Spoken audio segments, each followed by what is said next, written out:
Good to go.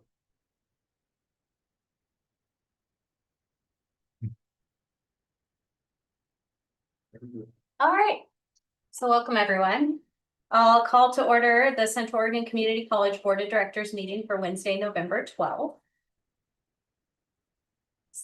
Want to use that. Okay, so we'll start with the native land acknowledgement, and just to remind us, the purpose is to acknowledge someone is to say, I see you, you are significant. The purpose of land acknowledgement is to recognize and pay respect to the original inhabitants of a specific region. It is an opportunity to express gratitude and appreciation to those whose territory you exist in. So COCC would like to acknowledge that the beautiful land our campuses reside on are the original homelands of the Wasco and the Warm Springs people. They ceded this land to the US government in the Treaty of 1855. The Paiute people were forcibly moved to the Warm Springs Indian Reservation starting in 1879. It is also important to note that the Klamath Trail ran north through this region to the Great Celilo Falls Trading Grounds. Descendants of these original people are thriving members of our communities today. We acknowledge and thank the original stewards of this land. So next up, we have the roll call. Erica Scatfold. Here. Jim Porter. Here. Laura Kraska Cooper. Here. Joe Grinowitz. Yes. Alan Unger. I don't think he's joining us. No, forget that. Aaron Murs. Here. Aaron Morgan. Here.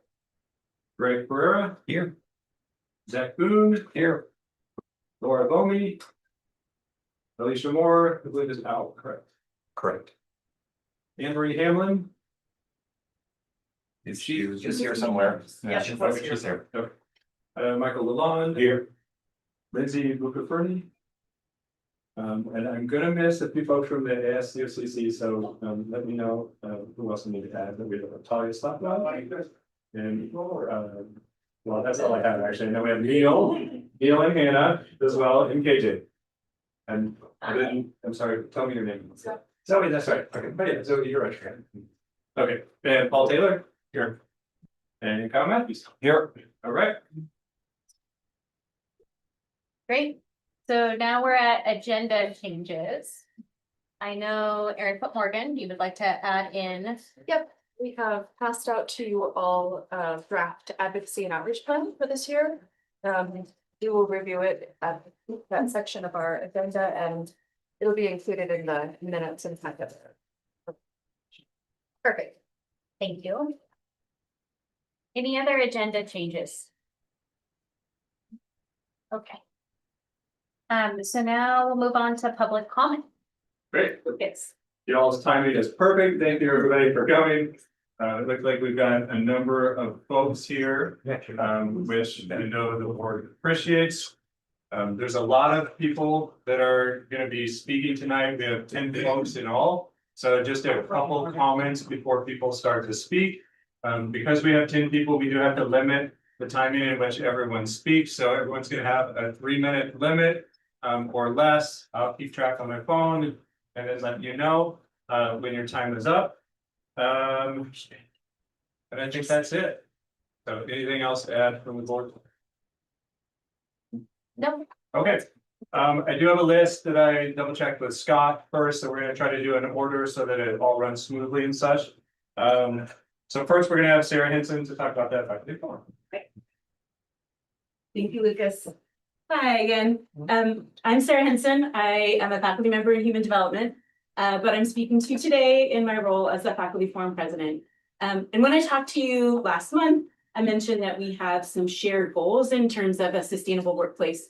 So I just wanted to spend a few moments, I won't go on, I promise, just to give you a little bit of context about what we mean when we talk about sustaining faculty. I think we can all agree that recruiting and retaining high quality employees at every level is really important to all of us.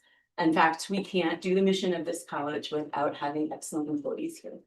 You know, it has long been true that there is a gap between the salaries paid in Central Oregon and the cost of living here. It was true when I started here in the early 2000s, and it's true today. But what I want to highlight for you a little bit is how that gap has grown over the past 15 years, and in particular, how the gap between our salaries has really increased in comparison to our competitor institutions as well. So to give you some context, in 2005, COCC's maximum salary for full-time faculty was the highest among the community colleges in the state. Now, to be fair, our starting and median salaries were lower than that, but they were still among the top third of community colleges in Oregon. But by 2025, our ranking for that maximum salary had fallen to 12th place among the 17 community colleges. And over that same time span, right, the cost of living increased dramatically as well. The consumer price index increased by about 65% in our region. And the cost of living index for Central Oregon is among the highest in the state. I think we're the 9th highest county for Deschutes County in the state. And in fact, if we look at our salaries using an adjusted cost of living scale, then we are the lowest paid faculty in the state. It's also worth noting that it takes us the longest to reach that maximum salary. It takes us 23 years, as opposed to the average among community colleges, which is 15 years. And we are the only community college in the state that has a rigorous promotions process that we have to navigate in order to make it to that maximum salary. In addition, our minimum salaries are also lower than our competitors. In 2024, the minimum starting salary for a full, 2023-24, the minimum starting salary for a full-time tenure track faculty member was just over $58,000 here in COCC. In comparison, OSU Cascades, while it's difficult to pin an exact number on an average starting salary, appeared to be around $64,000. The starting salary at Mount Hood Community College in that year was $67,000. And the starting salary for a high school teacher in Ben Lapine School District with a master's degree was about $59,000. So as you can see, over time, our salaries have just not kept pace with either the cost of living or the colleges and the other organizations that we compare ourselves to. And I want to point out that this is not true just for faculty. This is true across all employee groups, right? We've seen it at every level. In fact, only 2 years ago, the board voted to increase administrative salaries based on a salary comparison that was done. And it was close to a 20% increase overall, not for each person, over 2 years. So there has been some acknowledgement by the board that our salaries have not always kept pace. And we just think we need to do better for our classified and faculty staff as well. It's time to shift our focus away from buildings, which we have really focused on for the last 15 years, and start paying attention to the people who are in those buildings, who really serve the mission of the college every day. I also want to point out, I said that already. I think my closing comment is, it is going to be difficult for us to be a first choice college for students if we are not a first choice college for our employees. So I look forward to continuing this conversation with you. And I also want to say that I stand in full support of my classified colleagues and their very reasonable request for living wages. So thank you very much for your time. I appreciate it. And I'll see you next month. Okay, next up we have Liz Patterson.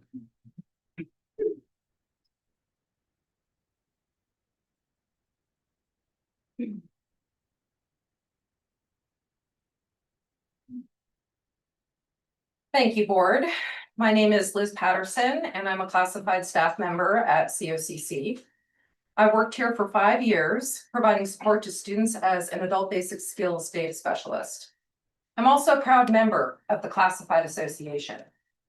I'm here tonight because the college is projecting higher state revenues and is hoarding large reserves, while 1 in 4 of my colleagues are hungry and going to food banks. This isn't just a problem for classified staff, it's a student problem and a threat to the quality of education at this college. Classified staff are the front line of student success. The college's own values state under supporting colleagues, we embrace the worth and dignity of our faculty and staff and support their integral role in shaping the future of our students and communities. These are our values.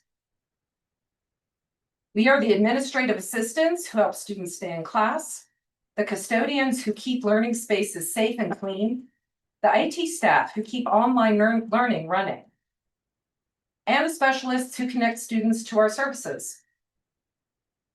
When we are underpaid, underworked, or forced to work a second job, students lose support. Classes lose continuity. Campus services suffer, bathrooms aren't clean. Students shouldn't have to pay for quality education with the stability of the people who provide it. The college has the money to lift us out of poverty. Reserves and every state revenue exist right now. Yet instead of moving towards paying us wages that would allow us to provide for our families and even have an emergency savings, you're offering us a meager 3.5% over the next 4 years. That offer won't cover the cost of living in one of the most expensive towns in Oregon, let alone keep people here. It's not going to prevent turnover, and it won't protect students from disruptions in service that they rely on. I have personally relied on food banks, worked a second late night job, and used the campus clothing connection to make ends meet. When classified staff can afford to live in bed, students will benefit. Consistent communication, stable relationships with department assistants, safer and cleaner facilities, reliable tech support, and continuity in programs that help students graduate. We're not asking for charity. We are asking the board to realign their priorities with the COCC values for student success. Fund living wages for classified staff now. Use the reserves you have and the increased state revenue to invest in the people who directly engage with your students. Doing so will immediately strengthen student outcomes and protect the quality of education at COCC. Thank you.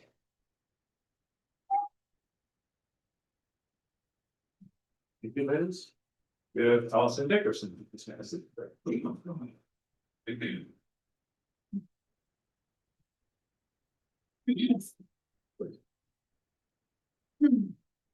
Hello, Board of Directors. My name is Allison Dickerson. I'll be as succinct as I possibly can. When I say that I'm here to support my fellow classified employees, and urge the board not to just listen, but to truly hear our testimony. I am the former president of COCC and currently work as a foundation and advancement data specialist. I started at COCC as a temp after graduate school, while seeking a career as a licensed professional counselor. As a proud alumna and a longtime community member, I chose to stay at COCC because I truly love this college, its people, its students, and the sense of purpose that we share. In my 6 years here, I've seen firsthand how dedicated our classified staff are. We're the ones behind the scenes, keeping things running, supporting students every day, and helping COCC, and in my case, the foundation, succeed. But despite that dedication, our hours, wages, and benefits, especially for those starting their career here, often don't reflect the value that we bring. Like many of my coworkers, I balance a second part-time job, volunteer in my community, and manage a household including 2 kids with cognitive disabilities. This past year, the workload and stress of being a 0.8 FTE employee and the only support in my department, classified support staff in my department, led me to take 3 months off for my physical, emotional, and mental health. My department had to contract out my work while I was gone, proof that these positions that we hold are vital to how COCC operates. Up until September, my family relied on my husband's insurance as an employee of COIC in Deschutes County. Due to federal cuts, he lost his job at the end of September. We now both work at COCC part-time, seeking full-time work, and are only able to afford to insure myself and my 2 children because part-time benefits range between $500 to $1,100 per month for me. My husband will depend on OHP Bridge in December or the marketplace because the Oregon Health Department agrees that part-time family coverage through COCC is not affordable. No family who dedicates their time as a 32-hour per week employee at COCC should have to choose who goes uninsured. We risk being vulnerable and courageous to share our stories because we care about this college, our coworkers, the students, and most importantly, ourselves. We believe deeply in COCC and its mission. But to keep this community strong and uphold the reputation that COCC has both here and across the state, we have to start by getting the basics right. We are the people you do not want to lose. Passionate employees who will advocate for COCC and be the best for our students and community. I stand here today because as a board, you have a profound opportunity to show this community that you are willing to make what right now, when your employees need you most. As a property tax paying resident and supporter of COCC for over 20 years, a COCC classified staff member and part of the Central Oregon community, releasing funds and investing in living wages, along with affordable insurance for all CACOCC employees, is getting it right for COCC, its staff, and its students. Thank you. Next up, we have Kate Donahue.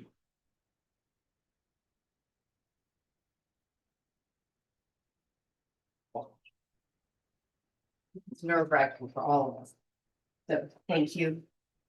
Good evening. My name is Kate Donahue. I worked in housing and residence life at Wikia Hall for nearly 9 years.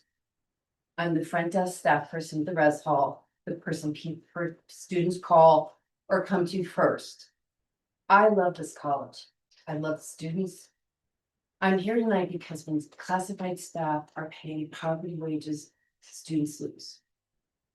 Please hear me when I tell you that it is the support staff, administrative assistants, and lab techs, campus safety staff, frontline cashiers, enrollment specialists, and financial aid staff, campus services, groundkeepers, custodians, and IT tech staff that are the people that keep campuses safe, offices open, services running so students can learn. When we're hungry, exhausted, or juggling second or third jobs, students feel it.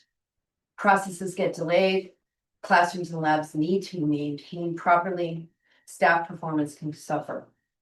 The continuity students rely on, the relationships that keep them enrolled and graduating breaks. For some of our classified staff, enough would mean no hunger for us or our loved ones.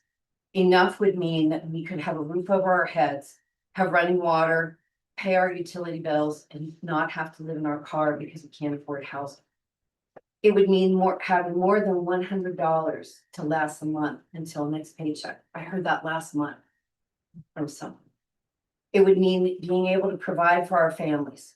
Enough would mean that staff wouldn't be stressed to the point of illness because they haven't been able to rest or live without being on survival mode continuously. Enough means healthcare you can use, rent you can afford, and the time and energy to do your job well. That's not charity, that's basic infrastructure for quality education. COCC has resources. Enrollment is up. Madras campus and MATC expansions that are opening soon will bring revenue. The college has doubled reserves while many of us struggle to survive. You can choose to hoard for rainy day fund, and you can choose students by honoring and paying a living wage to the workers that keeps this college running for them. Invest in the people who make student success possible every day. We've done the homework. Our wage proposals are fair and necessary. Paying living wages now so staff can live in communities where they work, stay healthy, and provide the stable support students need daily. You can measure this in dollars or outcomes.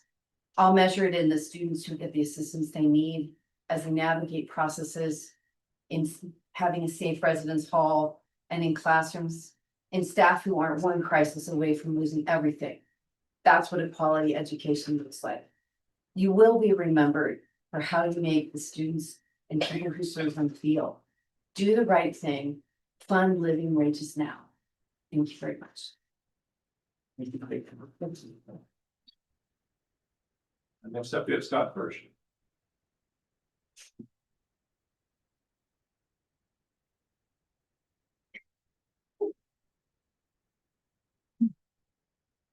Can't afford gas to get here. Okay. Joe Carlin.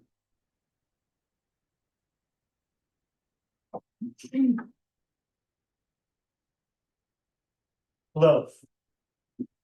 Thank you for taking the time to listen to my story today. My name is Joe. I'm the test coordinator for Student Accessibility Services. I have a detail-oriented job providing a time, place, and testing materials for some of our most academically vulnerable students. As with all members of my department, we do our jobs with the guillotine of ADA and FERPA laws hanging above us. Previous to my hiring, there was a struggle to find the right person who was dedicated and competent enough to meet the demands of what I do on a daily basis. When students come in for their exams, they are often anxious and scared. As a former, current, future, and non-traditional student, I've experienced this firsthand. I was very lucky to have a staff member make me feel like I belonged here with the rest of the students and inspired me to pay it forward. It has been the most fulfilling professional experience of my life to be a person that the students know that when they see me, I would do everything in my power to help them succeed. I've received direct feedback from students, staff, and faculty how much I'm valued. Despite the value I feel I bring to COCC and that the students themselves agree with, I do not know how much longer I can afford to work here. Right now, I pay about 2/3 of my paycheck in rent. I can't afford a pet, a lift ticket, or a plane ticket. I would make more money working almost anywhere, and I feel taken advantage of because the college is leveraging my passion against me to save a few dollars. Any institution with an intact moral compass would agree that this is the wrong thing to do. Not for me or the school or the bottom line, but for the students whose success relies on us as much as anyone else who works here. Prove you care about the community and the students as much as you claim on your promotional materials. Put your money where your mouth is and do the right thing. Thank you. Next up, we have Jen James.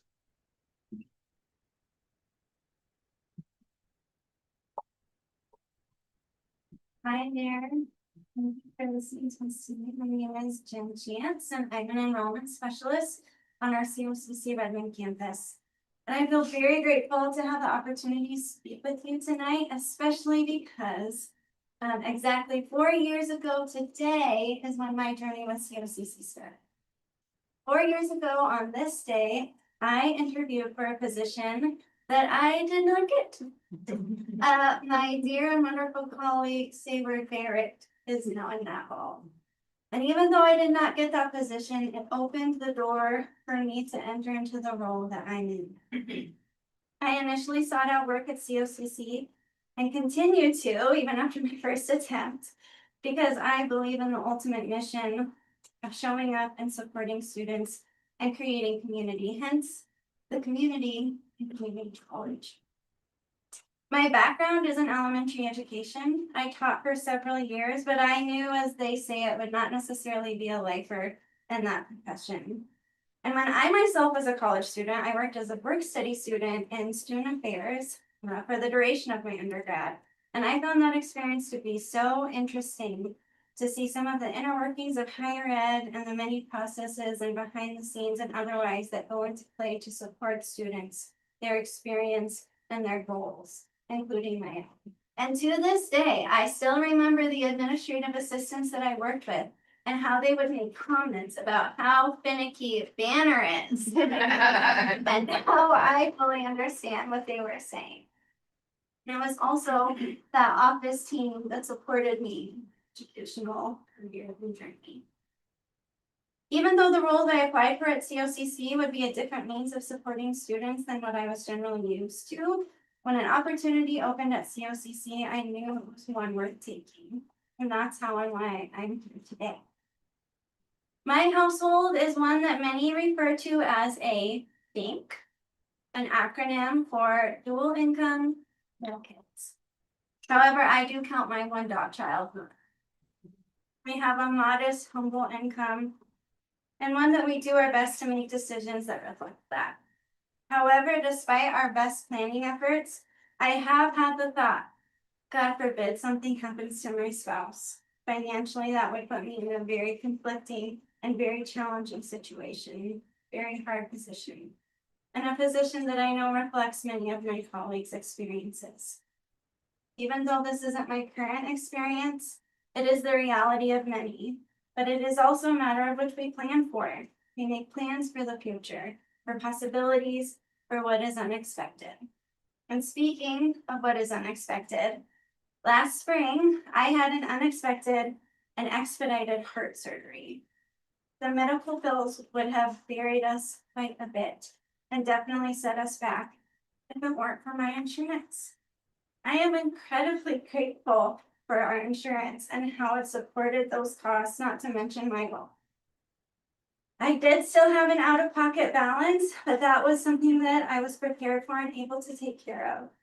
But I know many of my colleagues, even with insurance, that balance would have been a barrier and yet another expense added to their list. With all this in mind, I want to close by coming back to that thought of my family and I doing our best to make decisions, to plan for the future, to plan for what's possible, both good and bad. Supporting a living wage in Central Oregon help foster this, as well as meet basic needs. And as a college, isn't this one of our main values and part of our mission to help students plan and build for their future? Some of our values were already mentioned this evening. Some of our values state empowering students. We create an environment that honors students' strengths, addresses their individual needs, and helps them achieve their goals. Supporting colleagues. We embrace the worth. We embrace the worth and dignity of our faculty and staff and support their integral role in shaping the future of our students and communities. These are powerful, meaningful, and actionable values, and I believe they're part of the many reasons why we're all here and why we're grateful to work at COCC and be a part of our COCC community. So we ask that you work with us together because we are always stronger together. To support and uphold these values and to help us set the standard of a valued living wage and model that for our students because they are watching and they are listening. I'm a perfect example. I still remember my team talking about Banner years ago. And that was just one small group though. But ask you to join us in helping model this for our students, for our community, and for each other. I missed your name, I'm sorry. My name is Jen Chance.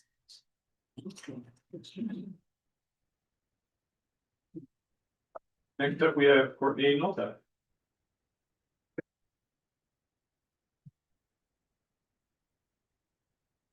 Hi there. I don't like reading, so I made bullet points so I can make eye contact. I don't envy you guys one bit for this meeting and all the work that you guys do to help our college keep functioning. So thanks for listening to all of this. So yeah, my name is Courtney Nolta. I am an instructional specialist in the academic affairs department, supporting one of our deans, our Richmond instruction dean, Cindy. I've been at the college for 9 years. This last September, it was 9 years. And first I came here as a student. Before that, fell in love with this community. I confess, I've attempted college here a few times. So it was the last time coming back as a non-traditional student where it really clicked and just felt completely overwhelmed by the amount of nurturing and support that I have received from this institution over the years. Even when I was failing, I was supported and encouraged and told that that's okay. You keep coming back. And I did. And had a glorious experience. And then life just became more complicated as life can, and decided that I needed to go back to work full time. My son, who's here tonight, there he is back there, was entering high school, and I thought I need to bring in more money. So I thought there's nowhere else in this community that I would want to invest my time in than this institution. I have to work for COCC. So like Jen, it took more than one attempt. On my third attempt, I managed to get my foot in the door with enrollment services, and student services as a whole took very good care of me and continued to nurture me as an employee. And I love all the people still to this day from student services that I got to work with. For lots of reasons, I enjoyed that work and have been so grateful for the opportunities to advance here at COCC. And I've been in academic affairs for 2 years now, and it's been a glorious experience for lots of reasons. But as a whole, COCC has provided me amazing opportunities. Like I've mentioned, the benefits are an obvious one. We have great benefits. I'm super grateful for those. The growth opportunities, which I just mentioned, I've been allowed to move around and move up here at the college, and I'm super grateful for that. One of the biggest highlights that you hear all the time are the people, the community, your colleagues that you get to work with. They continue to nurture each other like they do our students, because we truly do feel like part of a community. And I wouldn't still be here if it weren't for that experience. I moved around a lot.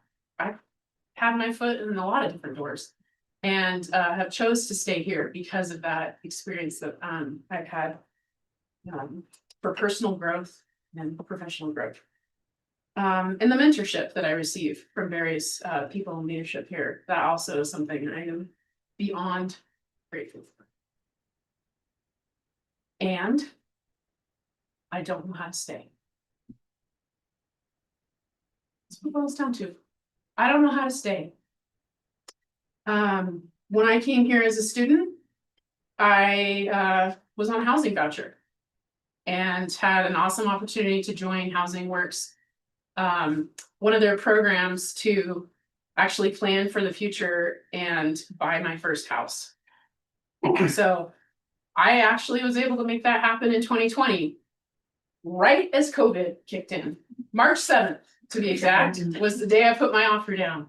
And then we went remote right after that.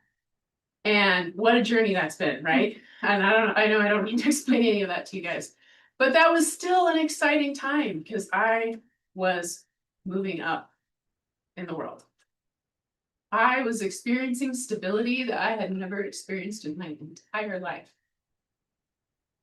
because of the education I got here, because of the mentorship and nurturing of people from COCC that believed in me, from the opportunity to work here and provide that to students. That built my ego up quite nicely. I was feeling pretty proud of myself. And then I bought my first house. It was an exciting time, despite everything that was going on in the rest of the world with COVID.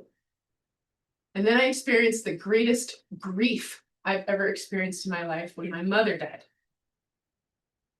And it's been a long road of recovery from that.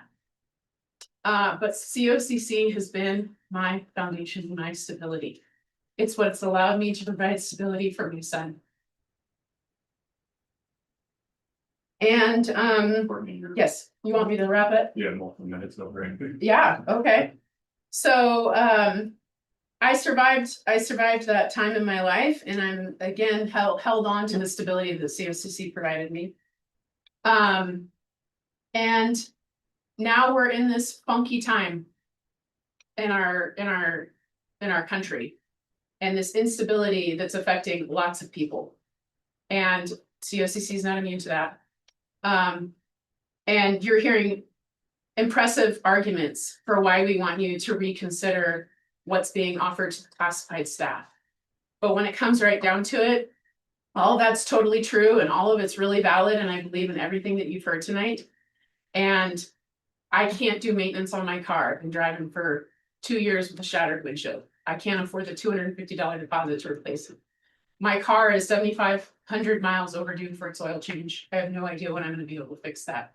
I'm constantly robbing Peter to pay Paul, as my mother would say. So some bills aren't getting paid. I'll catch you up next month and you'll have to wait.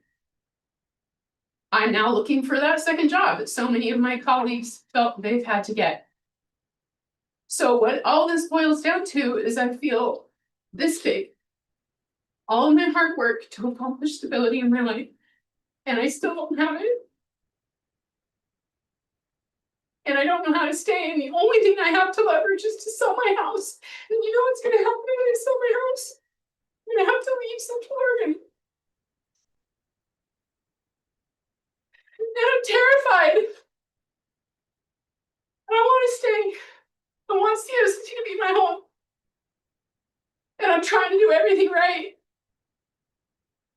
I just want to stay.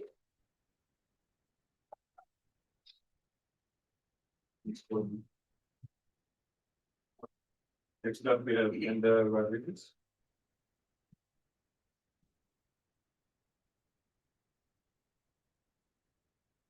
Good evening, Warren. I'm Linda Rodriguez, and I have worked as the COCC since August of 2018. Let me just start by saying how much I love my job. I love the relationships I made with not only my fellow staff, but most of all the students. So I get to see them day one on their new journey. And hear what brought them to COCC. I'm part of that choice. And they are the biggest reason I love my job so much. When COVID hit, a lot of my department was furloughed, and when we got called back, they already found other jobs. At the time, we had 24 custodians, but now we have a total of 13, and 9 of those are on the main campus. The work for us has not only doubled, but sometimes tripled. Because we can't hire anyone at the starting pay rate that COCC offers. When they do stay for a few months to get the experience to go to a higher paying job or district. Clean, safe classrooms matter for learning. When custodial staff are exhausted, understaffed, or forced to take second jobs, students' health and learning environments decline. These hardships make it impossible to consistently do the best for our students. COCC holds large reserves and is projecting an increase state revenue. We need you to use these funds to pay a living wage. One job should be enough. Funding living wage is an investment in clean classrooms, student safety, and uninterrupted support. All essential is quality to education. Thank you. Next, we have Scott Dove. Yeah, we're switching order, so. okay, Yes. okay. So I'm Carol Higginbotham and I'm on the faculty. And I've been an employee at COCC since 1999. I'm here to speak from the perspective of the faculty. Our classified staff are an essential and incredible source of support for our principal mission at COCC, which is student learning. These folks serve as the backup band for instruction in so many important ways. As a member of the faculty, I rely on them for everything from guiding students toward and providing services that keep them in class and performing well, preparing our classrooms and our laboratories so students can have effective learning spaces, keeping the lights and the heat on to ensure a safe environment to learn in. These critical employees that are here tonight deserve a living wage, even in our expensive community. While our college is under financial pressure from various angles, the solution to those stresses is not to squeeze the employees who provide these essential services. I urge you to show that you value their contributions through appropriate pay increases. Thanks for listening. Sure. Now we have Scott. Greetings, members of the COCC board. My name is Scott Dove, and I am the current president of the Classified Association here at COCC. You have tonight heard from classified staff who have told you their stories of hardship, of feeling helpless, of having to choose between a job that they love and a mission that they support, and then trying to live in a community that they can no longer afford. I'd like to tell you a slightly different story tonight. It's a story that starts over a year ago, when this very board authorized a new policy, a policy that called for COCC to hold a minimum of 29% reserves rising to a maximum of 45% reserves. Even that minimum number there is 2 to 3 times what every other community college in this state holds. The maximum number is so astounding that if we ever reached it, we would be sitting on tens of millions of dollars. It would mean that we have money tucked away not just against a rainy day, but against the proverbial flood. All the while, the college's own projections have us increasing revenue by just under $29 million over the next 3 years. This morning, I spoke to the COCC members, many of whom are here tonight, and I told them that they were going to be doing something courageous tonight by coming here to speak to the people who sign our contracts, especially those members who stood here tonight and told you their stories of economic vulnerability. But now we need you to be courageous. We need you to show the courage of the convictions that you put forward when you tell us that every worker here is valued. We need you to have the courage to be a true leader in this community. We need you to have a courage to believe in a vision of COCC that supports everyone, that invests in everyone, and that ensures that the people building this community can afford to live in it. The people standing around you in this room believe in that vision. We hope that you do too. Thank you, Scott. We had one more comment that was emailed in by Dr. Andrea Waddell. I'm going to read that tonight. She asked for it to be read. COCC has ignored the data on the falling campus wages for the past 15 years. Outwardly, the institution appears to be more dedicated to buildings than the people who work in them. What makes this campus amazing is our staff. We need to realign our values back to when we had pride in our statewide competitive salaries and reinvest in our people. This is Dr. Andrea Waddell. And that concludes public comment.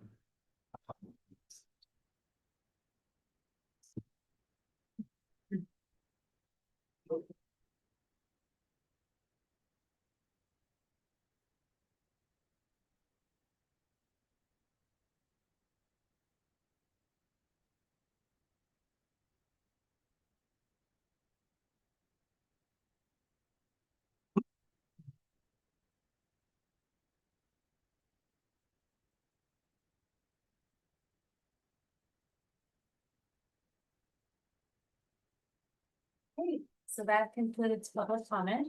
Yes. Okay. Thank you, Lucas.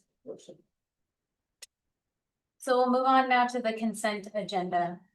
In it, we have our regular meeting minutes. Any questions or comments? I've got one small edit that I emailed to Kyle.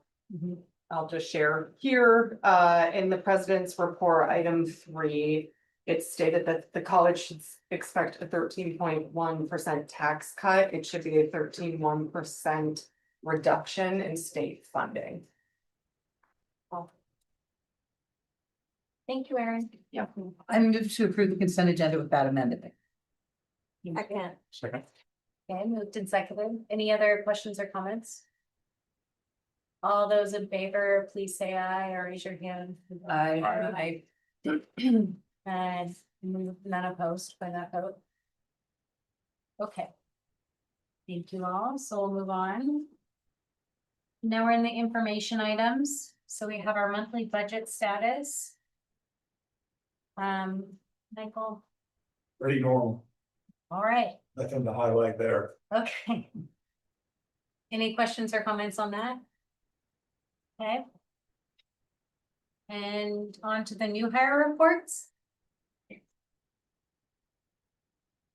Laura, anything? Just the usual? Yeah, the usual thing. All right, thank you. Questions or comments? Move on. And now we have the Associated Students of COCC update. Welcome.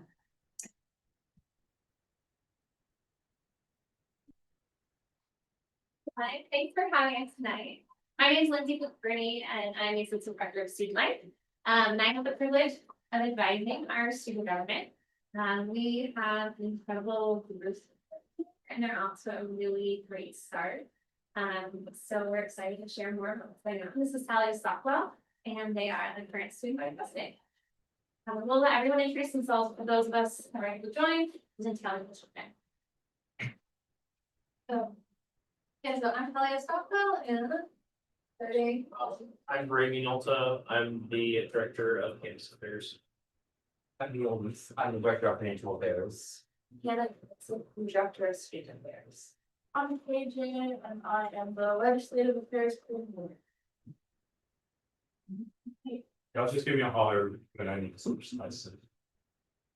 All right, so this here is a photo of our full team, and what's really exciting about this is that we currently have a fuller council than we have had in years. Out of our 12 total positions, we have 10 filled.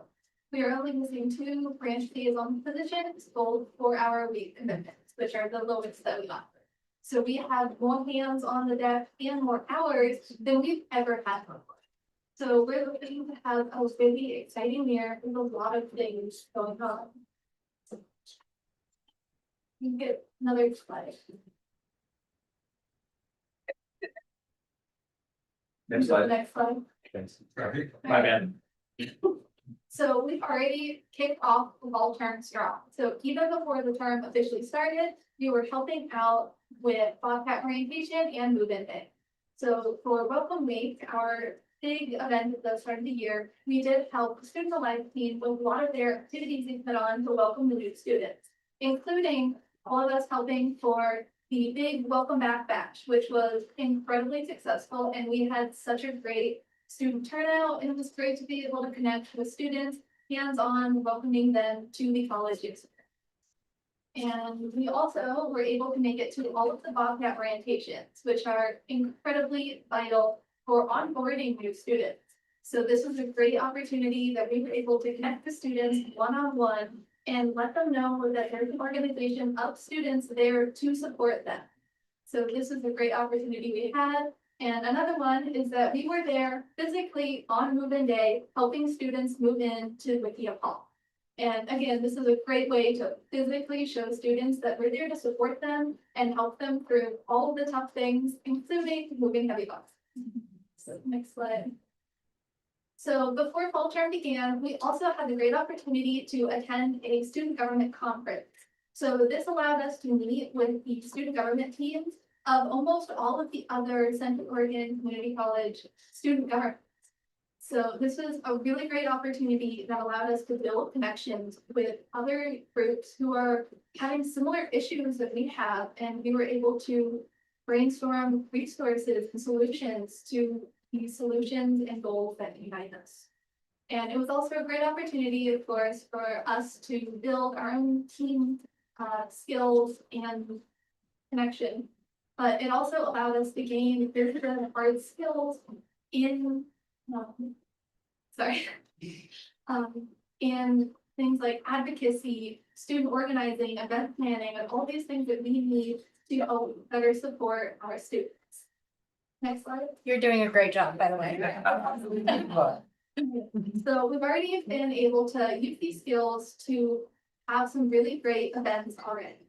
So one of the great things we did was led by our director of campus affairs, Brady. So this event saw us tabling and handing out coffee and pastries to students to help get them through the busy midterm push. And the great thing about this event is that we were able to reach all of our branch campuses and our Wikia Hall. So we were able to reach a lot of these students who are often, the least represented in campus events and give them a little picking up during some of the hard times. And next slide. Another event we're doing is actually going to be happening tomorrow for World Kindness Day. So in the spirit of this holiday, we are going to be having a rock painting event where students can write or paint uplifting messages or maybe just silly pictures on some rocks to spread a little bit of positivity. And like with the midterm coffee event, we'll be having some sweet treats and things just to help students, And this was all spearheaded by our external affairs coordinator, Savannah, who is not here today, but big kudos for her to lead this project. Next slide. So another great thing that we've been doing is that we are involved with the OCCSA. And the mission of OCCSA is that OCCSA facilitates unity, advocacy, and collaboration amongst Oregon Community College students through proactive participation and empowered action at community and legislative levels. And for a long time, OCCSA wasn't entirely a thing. So there is something of a rebuilding process. And while we're excited to be engaged with this, we're not sure what this means for it. But we do have our legislative affairs coordinator, KJ, as a delegate for this association. And we're excited to see what this might come into. Next slide. And so one of the tried and true ways that we've been able to support our students here at COCC has been through our clubs. So ASCUCC hosts and funds and supports all of the clubs on our campus. And currently we have 22 active clubs, which is the most we've had since pre-COVID and is a very, very exciting thing for us all. And even just in the beginning of this year, we've seen a huge surge in growth in new clubs starting and the membership of our existing clubs. And so we are incredibly excited at student government to be. Can I ask what's necessary to start a club? So you actually only need, love this question, so you actually only need 4 students and a faculty or staff advisor. So it's really accessible for students to start a club. And we've been really trying to get the word out that it's so easy to start a club and that clubs exist, in the first place. So it's a really great resource that we offer as the ASCUCC. How would know this would also be table talking? I'm sorry, Kyle would know. Oh, yeah. The advisor for table talking. Is that the board game thing? Yeah, Kyle. Great job. Uh-huh. Great job. Yeah, I made him tell us about the board games, none of which I had ever heard of, which just tells you how old I am. But yeah, that's very cool. Thank you. Yeah, and some of our active, so some of our active clubs, just to give a snapshot, we have a really wide variety of clubs. We have program clubs like aviation club or nursing club, and we also have identity clubs like Q Plus, Latinx, and then I have tabletop gaming listed here as well. That's one of our just interest clubs for people with shared interests to come and make friends and yeah. And so I'm going to go to the next slide. So one thing that I'm really excited to share with you all is our Thanksgiving food trip.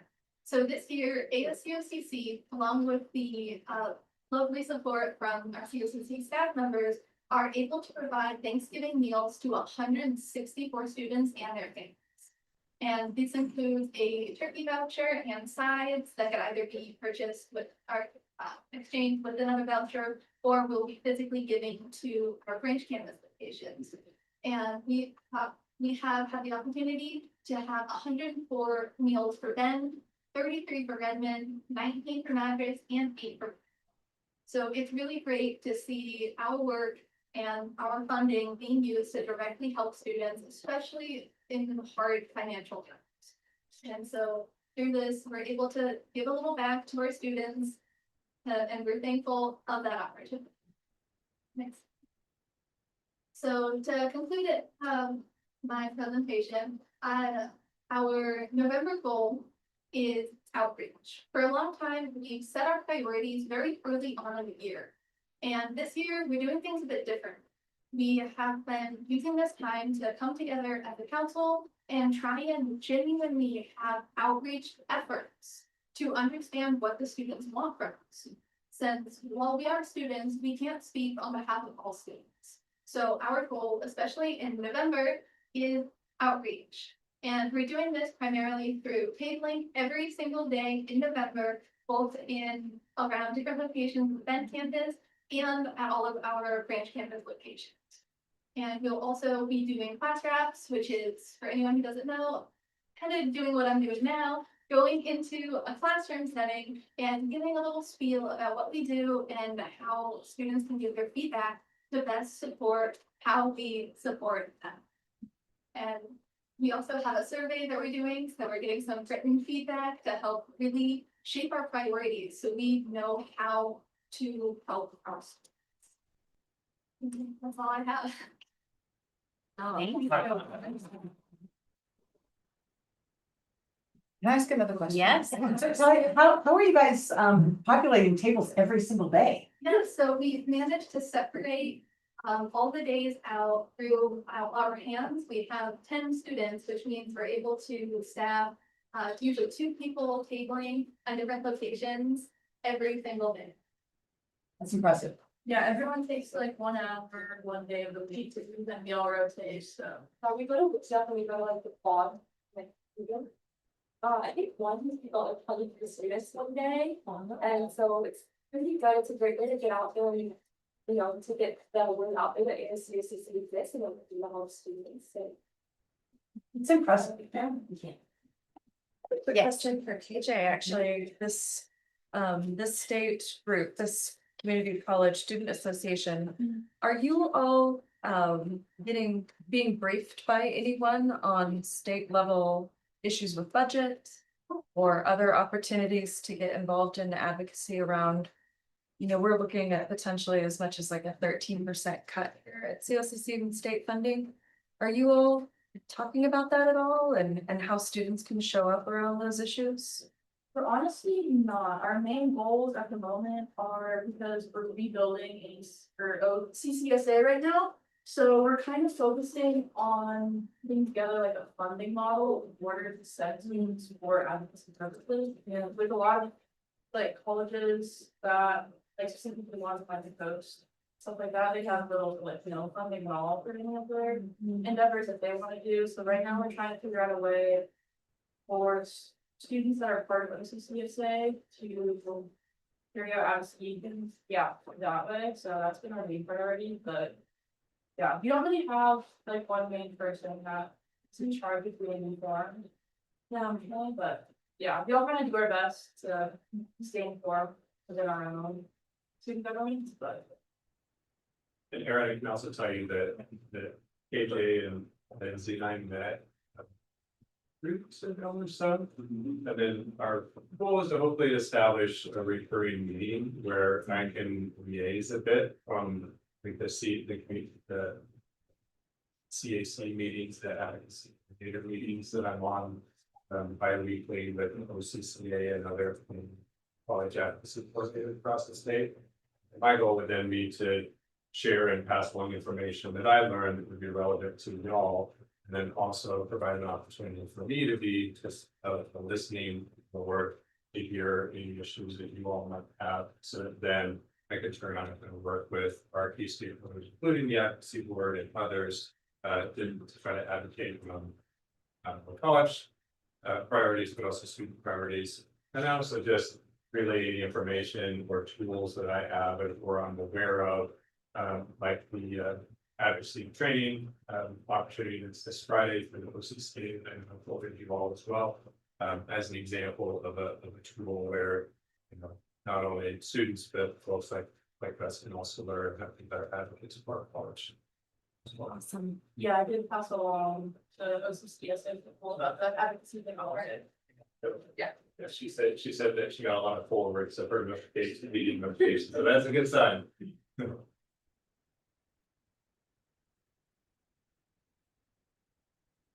It's all very impressive. Yeah. Very impressive. A lot of Congratulations. Yeah, great job. Great job. Thanks, Patty. Yeah. Yes, thank you. You guys are doing great. Yep, Thanks. absolutely. Yeah.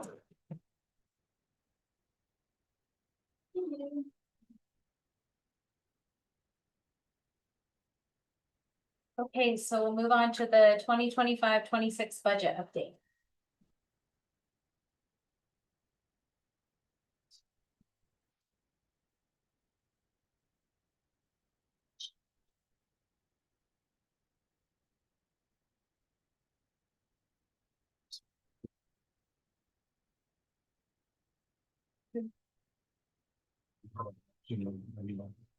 I'm giving people out of order earlier. I'm just asking. The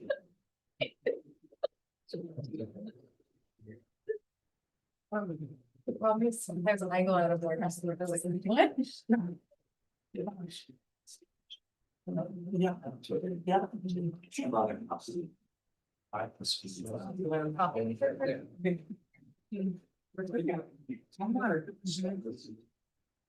What Dr. Pepper's for? Oh, I guess that's the, I don't drink so, or iced tea, there's one. Yeah. Myself some cold coffee from this morning. Oh, yeah, yeah.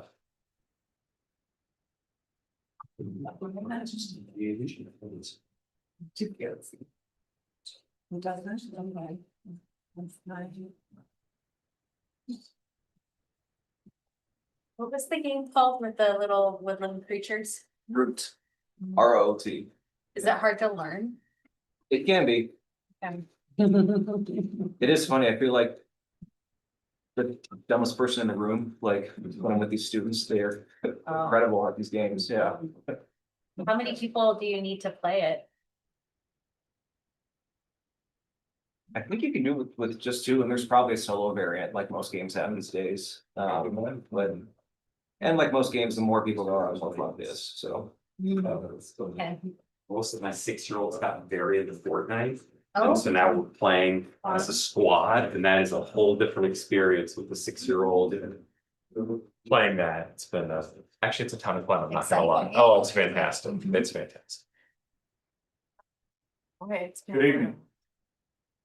Hi, Michael. I'm going to update you on the budget for 25 and then the budget for 26 with projection. So this might be a little bit of a emotional roller coaster.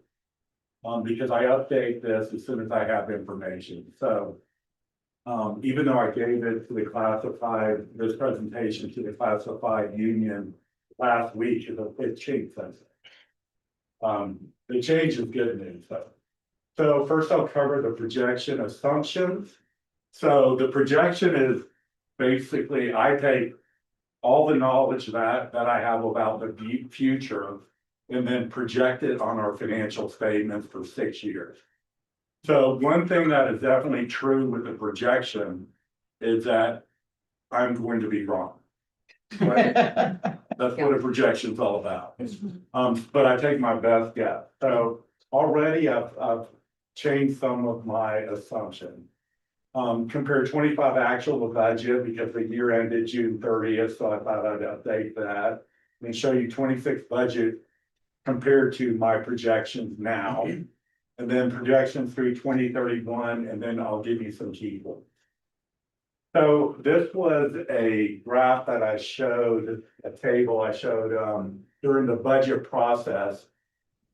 Not a lot of it has changed on it. So I'm projecting property tax increasing by 5.5%. Historically, it's been 5.7.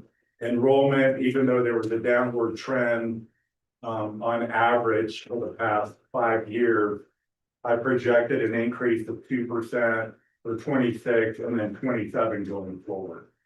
One thing I did for 26 is I projected an increase in enrollment, but then I added the new Madras programs on top of it. I thought that was a logical thing to do. But because we're down in the Bend campus and we're down in Prineville, actually, that projection was off a little bit. We had tuition increase, which you approved. Fees are generally 20% of tuition. State support, 5 to 7 year average was 9%. The governor announced 6.9% funding for community colleges.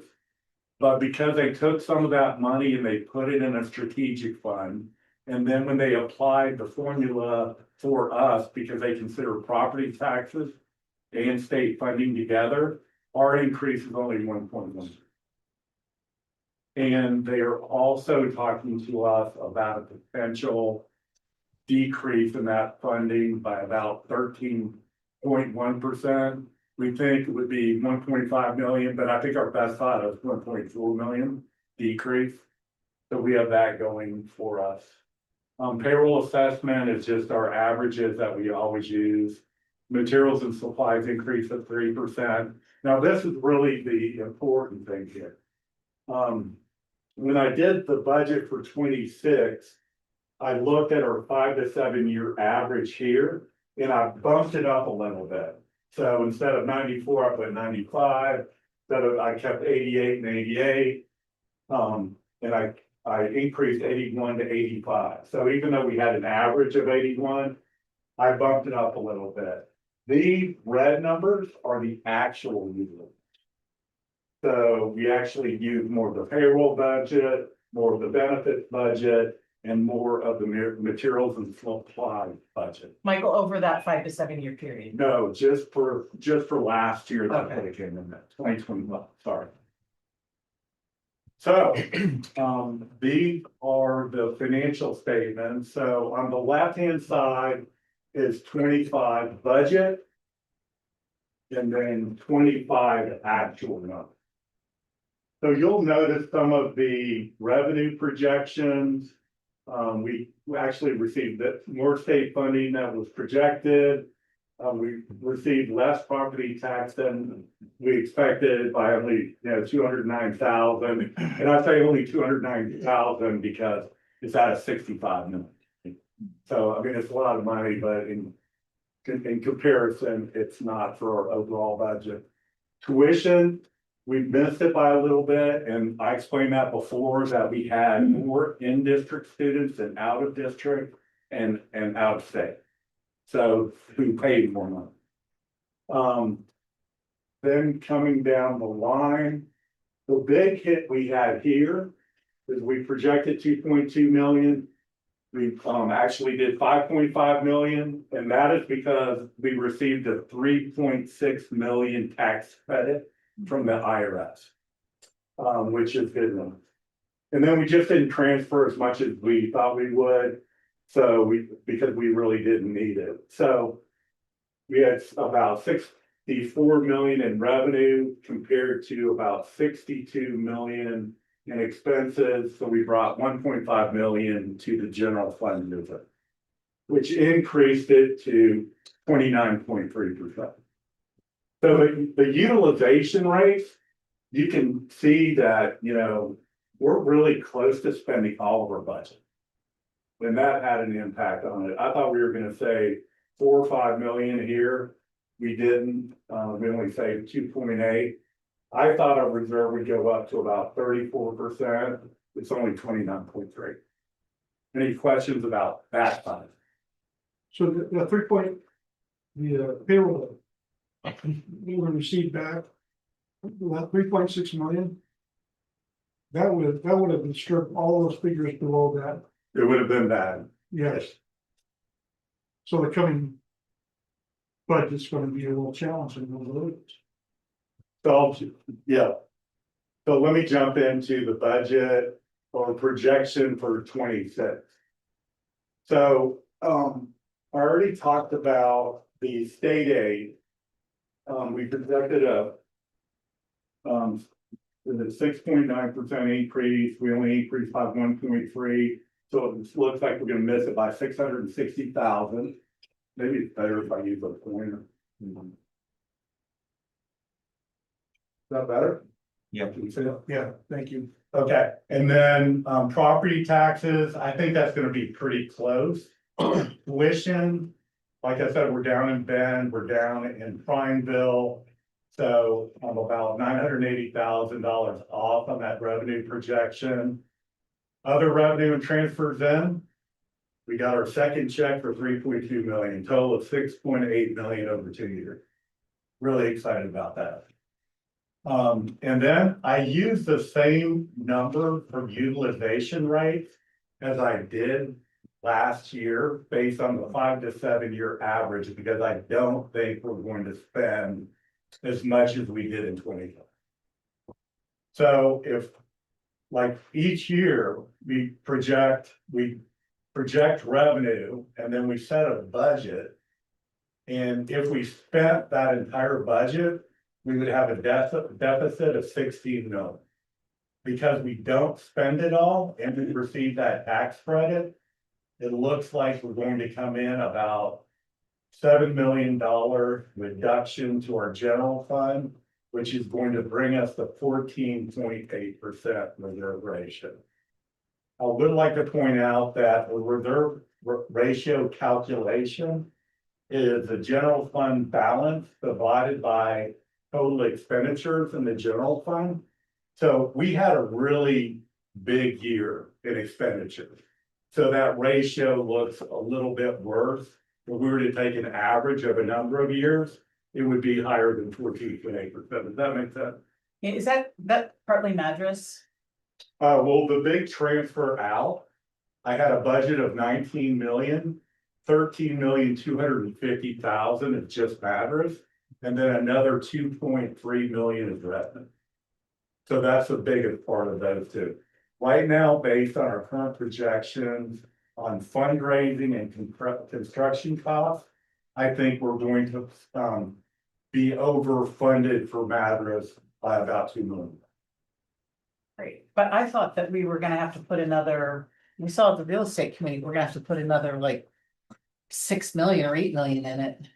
So So I don't understand that. So we budgeted to transfer something like 13,250,000. We budgeted, we transferred 6,250,000. Just because we didn't think we needed to transfer all of it. And then we're going to wait and see how much actual savings we have and then transfer the difference. So we would have a transfer in the future based on what we have right now by about 4,250,000. That's about how much more we're gonna have to transfer? Yeah. Okay, so those savings or whatever are just gonna come off of the additional amount that we're gonna have to put in. So that, I was remembering something like a 6 million number, I guess, so. No, that's right. We Might should, might be more like 4. correct. Yeah, it's. It's better than we thought. So So that's good. is this, this is not more than we expected? Not based on the last time we talked about. It's It's 2 just million. it's just a timing of when it's coming When in. it's going. Yeah, but when he was talking about we're gonna get some money back, I'm like, but wait a minute, we got more we're gonna pay, so. Yeah.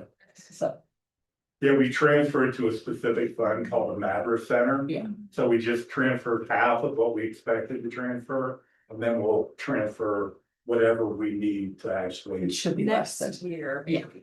Or Well, no, it's gonna have to pay because the bills will come due this Yeah. year. I in, mean, we'll be done in January. yeah, okay. Okay, how does it look in future years? I should remind everybody, this number right here, 7,037,000, again, assumes we don't have the state aid cut in this projection. And we have a lower utilization rate than last year. Okay, so I will give you numbers if both of those things happen. So this is a projection. So we have a 14.8% reserve percentage. Next year, we're still going to be in a deficit because we're transferring 1.7 million for the Redmond MATC. So that's still a project that we're pursuing. And then afterwards, we become much better at cash flow. Our reserve ratio starts to increase. After being starting what year, 27, 28 or 26, 27? Actually, it'll start getting better in 28. 28, 29, 30, 31. Okay, But I did put in this transfers out, I started putting in deferred maintenance projects. So good, that's as why we that- discussed, as yeah. we discussed, and that's why these numbers start to increase. Okay, the final slide is, we have projected 2 million in combined construction savings and fundraising for Madras, which is good news. 3.2 million unbudgeted received from tax credit on top of the 3.6 million we received in 25. Projected state funding lower than I projected of 663,000. Also, we were able to absorb the loss of Title III for 1.3 million. Michael, can I ask a question about the state funding? Yeah. Why did we hear over and over again that we're apparently getting more money from the state? I mean, we heard 6.9 and then we received a spreadsheet from HED that basically showed all the calculations. Yeah, I thought, Where they put that, some I of just that. wondered if there was some new information that we didn't know, because that's not what we've been told. We've been told we're getting less. Yeah. And we're getting it out of the second year of the biennium too, right? So. It could be both year. Pardon? It could be both year.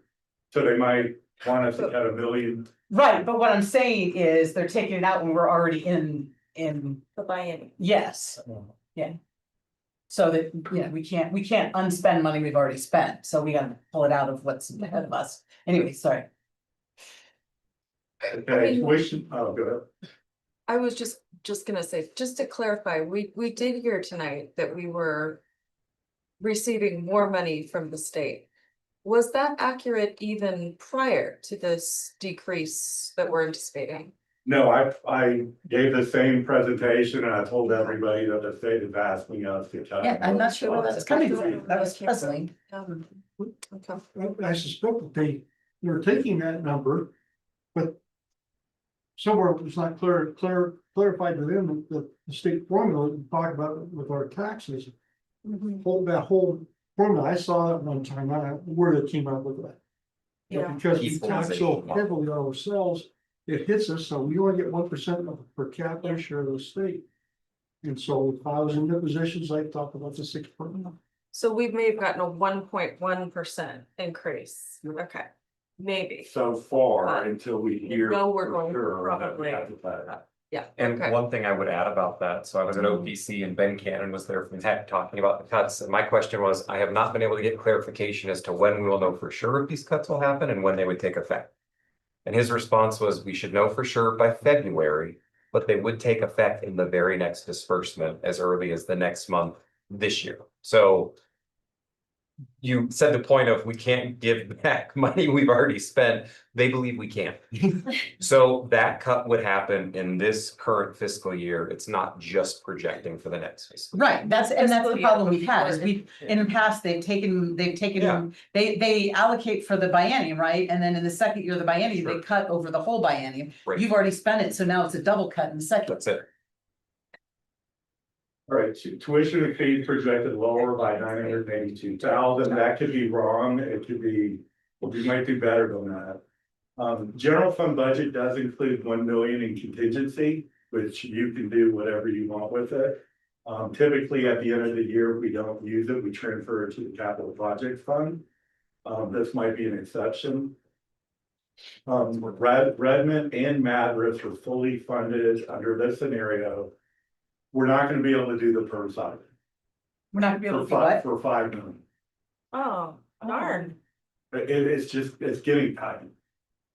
I mean, When will we revisit that? So how, if they do it again, I mean, we're going to have, so how much are we gonna do it for then? I don't know, I mean, we have, at the end of this year, I'm projecting 11.2 million.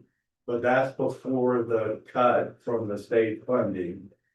And that those utilization rates, if we spend like we did last year, I mean, we could get down to $7 million in cash.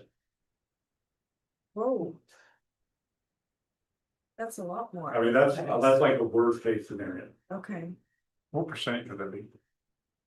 Well, that would In the be end, you mean less than reserve? 10% Yeah. reserve ratio. And that's what I have at the very bottom of this slide.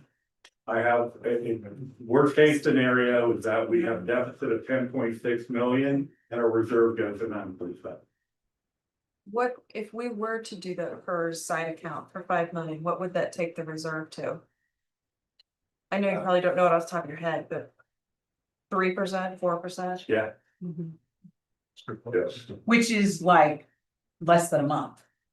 Well, right now, 9.7 is just a little bit over a month. Right. Yeah. Sure.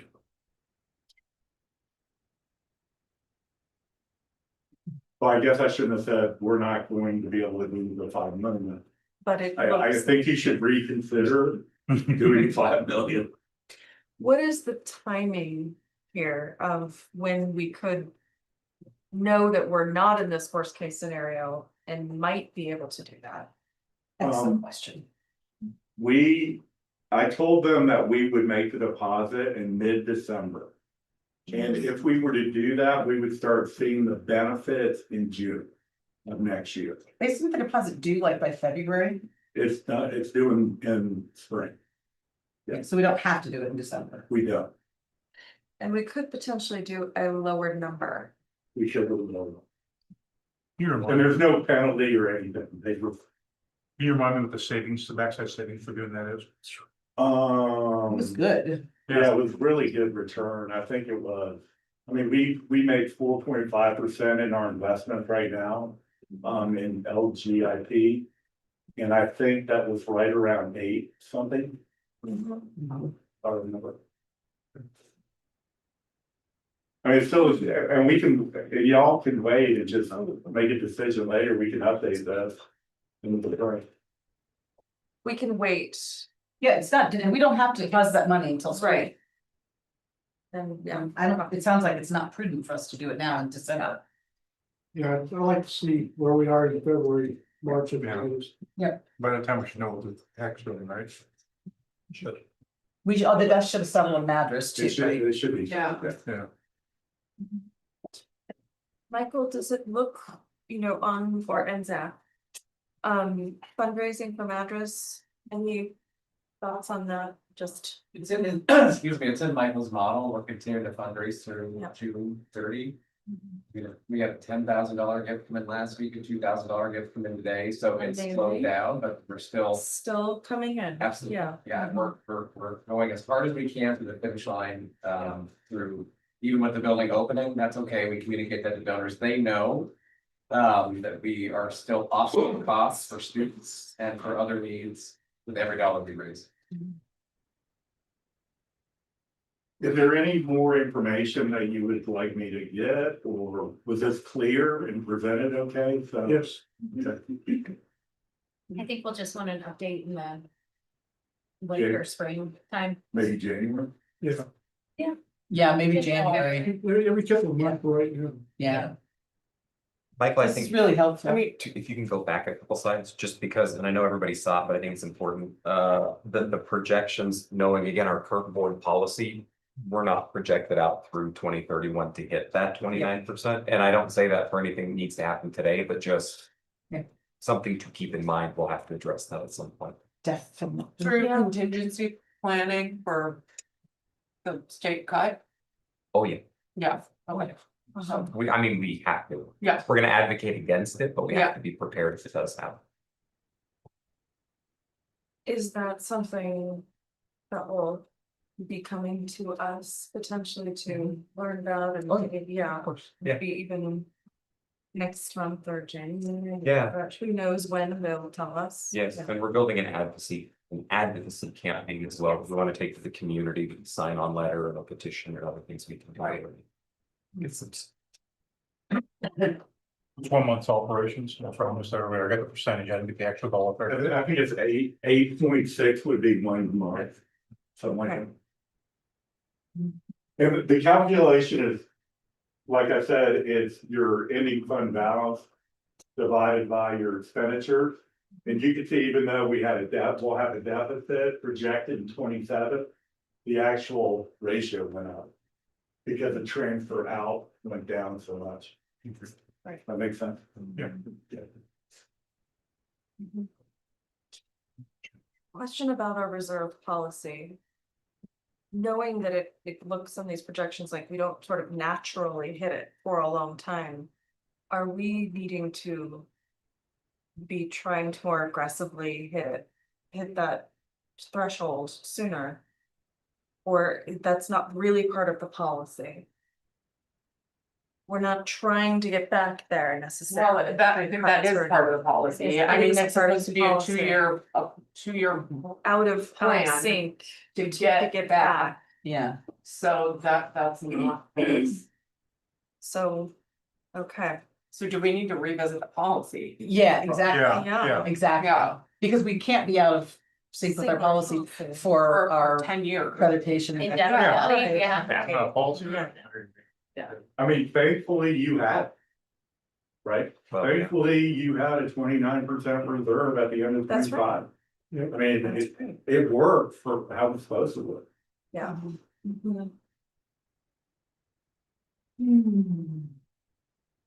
Thank you. Thanks, Michael. That was really helpful. If somewhat sad. Indeed.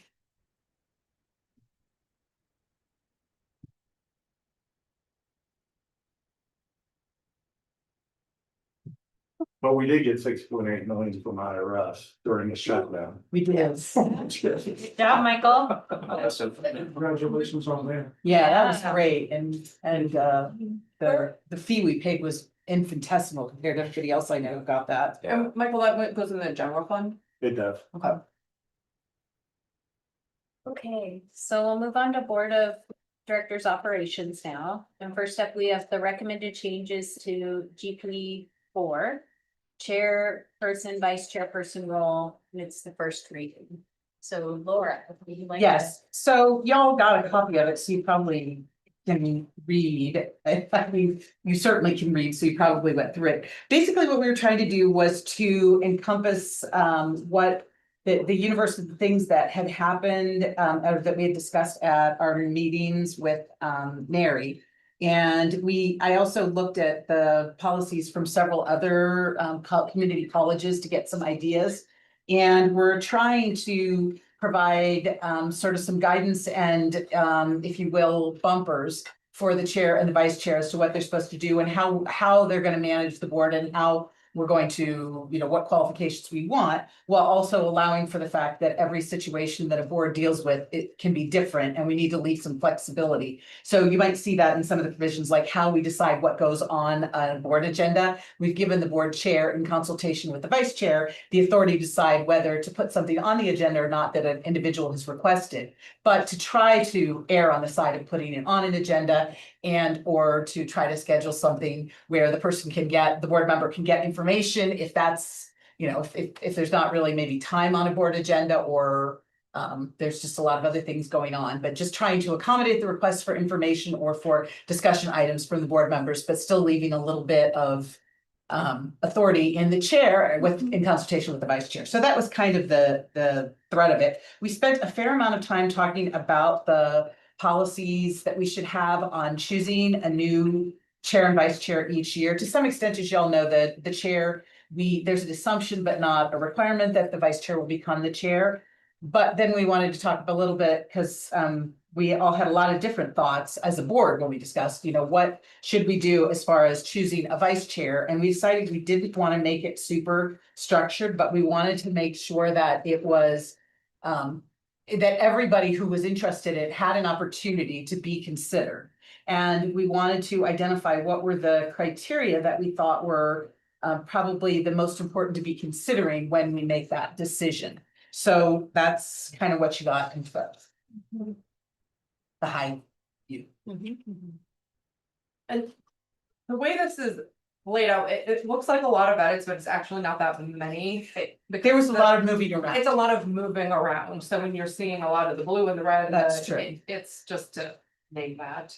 My redlining program was upgraded, and I don't think it was an upgrade because it used to be that if something was being deleted but just moved to another section, it would all be in green. So the cross out would be in green and the bold would be in green. So you'd know, oh, I could ignore that. It just came from somewhere else. Doesn't do that stuff anymore. And yet it still costs more. Oh, And just one follow-up to what Laura said in discussing an opportunity for everyone to be considered if they want to be considered. We did not incorporate that like explicitly in here, but we're continuing to explore other areas of our policies to see where that might plug in. So we're going to be talking about that at our next meeting. Yeah. Well, I apologize, this is the first time I looked at it. The only thing I don't see it, and if it's in there, great, for my preference, is that if you become a vice chair or chair or interested in it, then you would either have gone through an ACT leadership course prior to, or you put yourself to the upcoming ACCT, or I don't know, if Oregon is it. The ACCT one is just fabulous. The Chairs Academy. Yes. So, I mean, are you talking about someone who has already become chair or before they become chair? Well, I'm fine if they may get to a point where you don't have someone who has gone through ACCT and you want them to be vice president or vice chair. Yeah, so I mean, that's something we could add as criteria to consider election of chair and vice chair on the last page. Those are the criteria that we had. We tried to be, you know, we tried to encapsulate things that this board has considered over the last several years, but we are certainly open to adding more things. So if you want to say, you know, has done some Or will do. Because I think about, being elected vice chair, then you have a full year.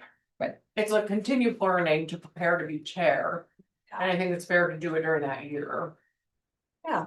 I mean, we're 4-year terms, so I keep out like. Yeah. Cadence and expectation, and not to say you wouldn't find value in that, but if you go through that training. And then you're never elected vice chair, like or chair. Yeah, fair point. Yeah. Wouldn't it be more of a preferable rather than? Well, and these are just considered. These are not listed as, this is criteria to Yeah. consider. It's not determinative. Like it's not like minimum qualification. No, or anything like exactly. that. I mean, if we had someone who had all of these things, they'd probably be a saint, so, you know. And, you know, to Jim's point, being preferable, we've all gone through a lot of leadership stuff. Mine has been more on the political side of local government. Doesn't always parallel with what I see in the educational world. I'm glad I went to the ACC leadership. Yeah, Opened my eyes and it gave me a better view of educational world. So preferable or comparable or something like that. So something about, has been through OCCA or ACCT Leadership Academy or willing to do so during their. Willing to do so. Yes. Great. Take care.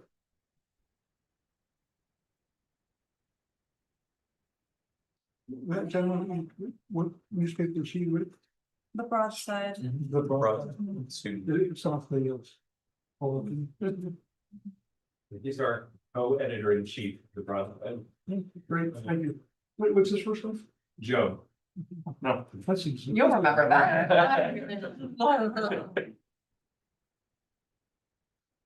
have a question. When we think about the way this is formed of it, it's around the chair's authority and limits to the authority. And then there's the role of the vice chair. I've been wondering about whether or not there's sort of the responsibilities of the chair. You know, we have this sort of statement of what they are permitted to do and some of the things that they're expected to do, shall consider, these things. But there's one of the questions I've always had is what is what are the clear responsibilities of the chair? Not just what they're allowed to do or expected to do, but So one B does say responsible for setting board agendas and facilitating board meetings to ensure meetings remain proactive. Chair is responsible. Okay. Yeah. In consultation for setting board for that agenda and stuff. facilitating board Yeah. meetings. Okay, fair enough. Sounds good. So One of the things I've wondered about is whether the chair and vice chair have a responsibility to be like monitoring, ensuring effective committee activities in support of board goals. So the idea that you're leading not just the whole board in these big meetings, or just in consultation with the president, but also thinking about monitoring whether committees are effectively carrying out their charge. I really think that just comes directly from the committee itself as a committee leader, committee chair. Yeah. I think that's a self-monitoring thing. The board will say, well, I want some more information, Joe. Go back and get it.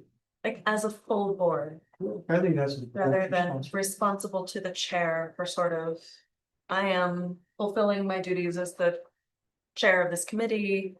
These are my plans. This is how I'm gonna lead. Because all 10 committees have a chair member They have a chair, who's on the board. yes, and So it's a delegation of responsibility, and it comes back under just general responsibilities of board members. which is why I'm glad we added that check-in from boards on our agendas. I want to follow up one other thing you said, Aaron. It's in that B, but it's also in E, F, and G. So E is the chair shall communicate regularly with the president and the vice chair. shall, right? F, the chair will make themselves reasonably open and accessible to other board members. And G, the chair will seek to provide timely communication to the board on important issues. So it's really all of these things. It's the spelling out. Yeah, exactly. Yeah. Because, and I mean, a lot of this, I think, came from the discussions that both you and Aaron Mers raised when we've had retreats and stuff, which I think is good, Let's set the expectations because not all chairs have approached the job the same way. And there's certain basic things that I think we as a board need in order to be functioning and transparent and trusting and relying on each other and acting as a team. So I think this is really good. I have a follow-up to Aaron's comment. I guess, and I don't think since I've been on here, there's been any issues with committees, but like previously, have there been committees that have just sort of stalled out or aren't meeting their charge that you can remember? And then like, then what happens, I guess, in that case? It's kind of like an accountability, not in a bad way, but like an accountability measure. From who? Sure, From so as long as I've been on the board, I think it's happened maybe twice. The student success was one, because we just lacked like focus, we just couldn't get, like what could we do? I mean, there was gathering information, but once we did that, like what could we do other than make sure that we remind the whole board when we're doing things, how does this? And so what we did was each year, when the chair sits down and does committee assignments, whoever the chair was, and I think it might have been you, Erica, anyway, said, you guys, do we really need this committee? I mean, let's think about it. If we don't, then let's get rid of it. If we do, then we need to, reconstitute it. And I think there's maybe one other one in the past that we've had, and that's kind of how it's gone as well. I think that when we revisit the policies, if we're really going to be able to go through the whole thing every 3 years, that will naturally come up. Because the list of committees and the committee charges are part of our policies. And so they'll come up. Yeah. But certainly we always talk about the committees or the chair and the vice chair do when it comes time to make committee assignments annually. So I think that's kind of a check-in.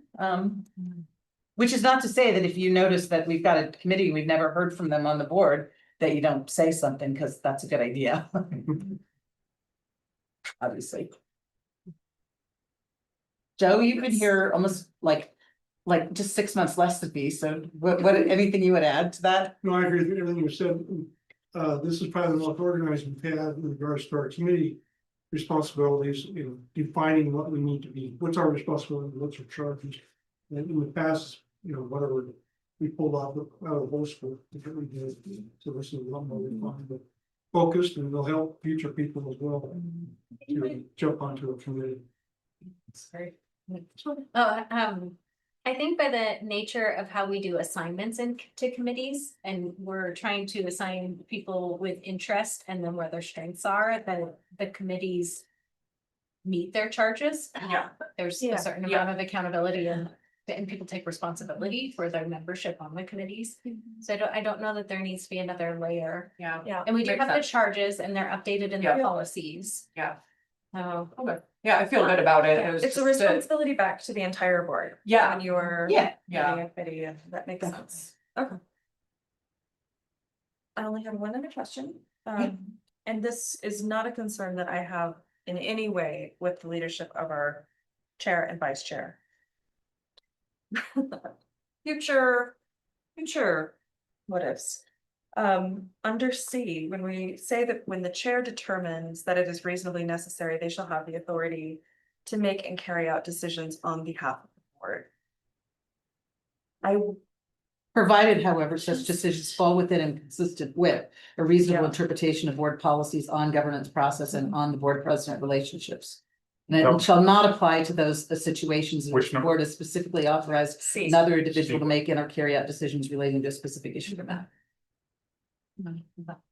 Yeah. So there is a little bit of that. Yeah, it's the sort of prior authorization of, like, let's say there's any number of difficult questions that could come immediately before a chair.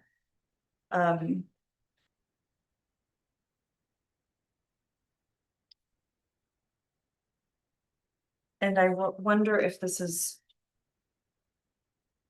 It should be a stronger expectation here of prior authorization of the board in certain areas.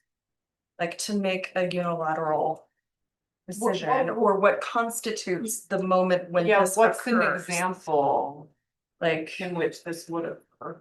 Like a crisis? Is it the media is standing in front of you and there's a protest on the front steps? And you think it's your responsibility, and so you do? I would say an example of this in real life that actually happened when I was the chair and we were doing a presidential search. And we were about to name someone to be the next president. And we got credible information that they had that they were on administrative leave from their previous employment with a very serious crime. And because it had dealt with the presidential search, I wasn't even working with the president. The president couldn't make the call because the president was our outgoing president. And I made the call that we would expend college funds to hire a private investigator to assist us in determining whether there was anything here that we should be worried about. I could not have called a board meeting for that. I would have had to, yeah, it just would not have been possible. And, you know, when the board found out, they're like, good, that was what we should have done, but you know, that's the kind of thing that happens for real, and that you are in a lot of trouble if somebody doesn't have the ability to do it. It's extreme. I would say I have been here for now, you know, this is my 14th year, and I would say that's the only time it's ever happened.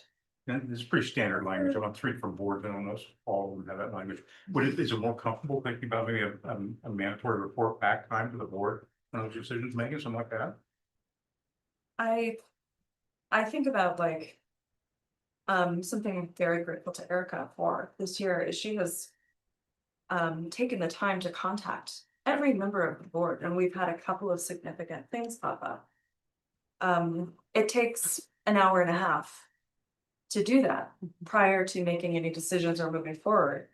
And I think that should be expected of a chair rather than a moment where you could say, I don't, you know, and move forward without that engagement with the board. It's more work. It's difficult. That's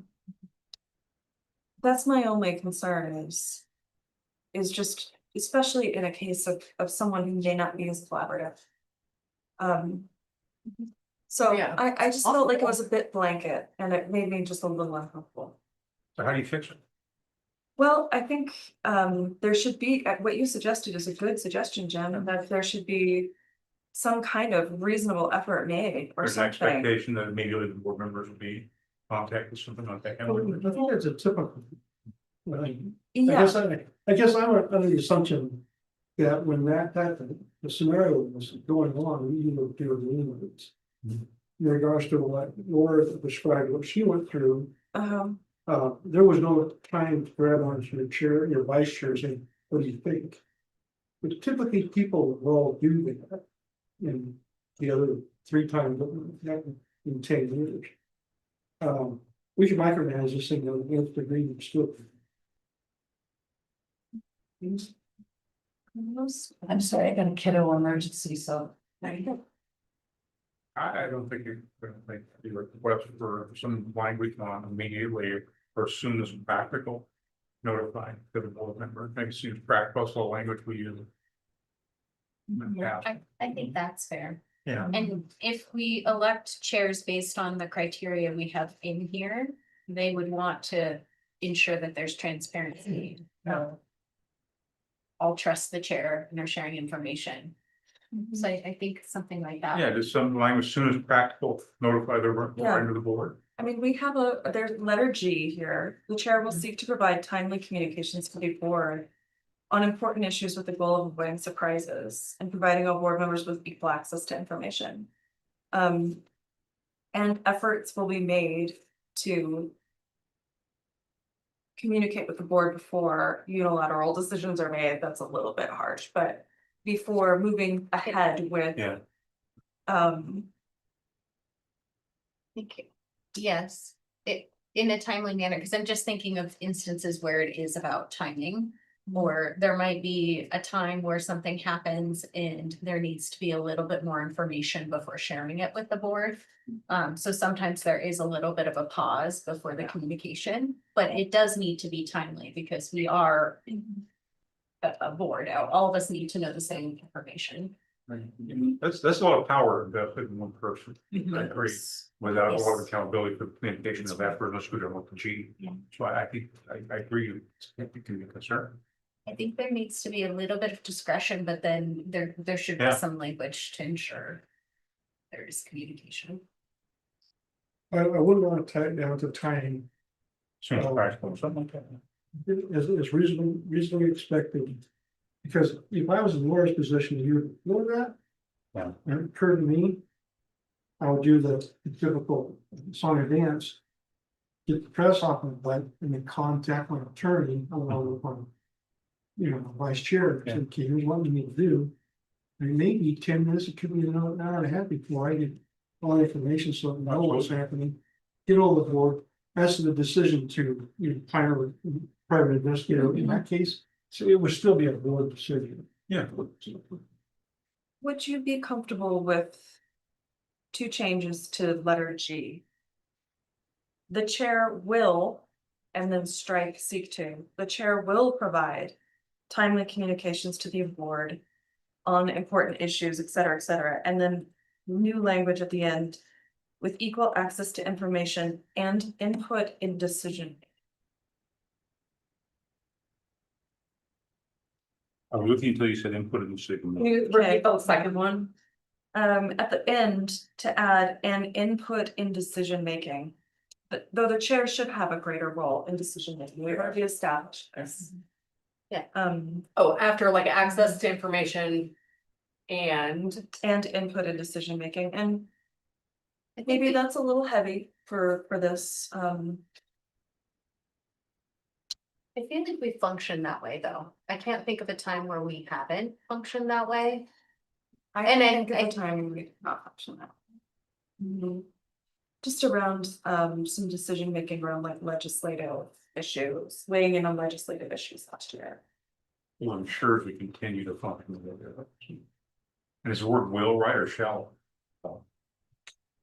I feel. I mean, it does. The reason I like it, it's like it makes it a two-way. It's not simply the chair one way. I'm going to say this to you, and I mean, but you model this every time you call us. Truly, yeah.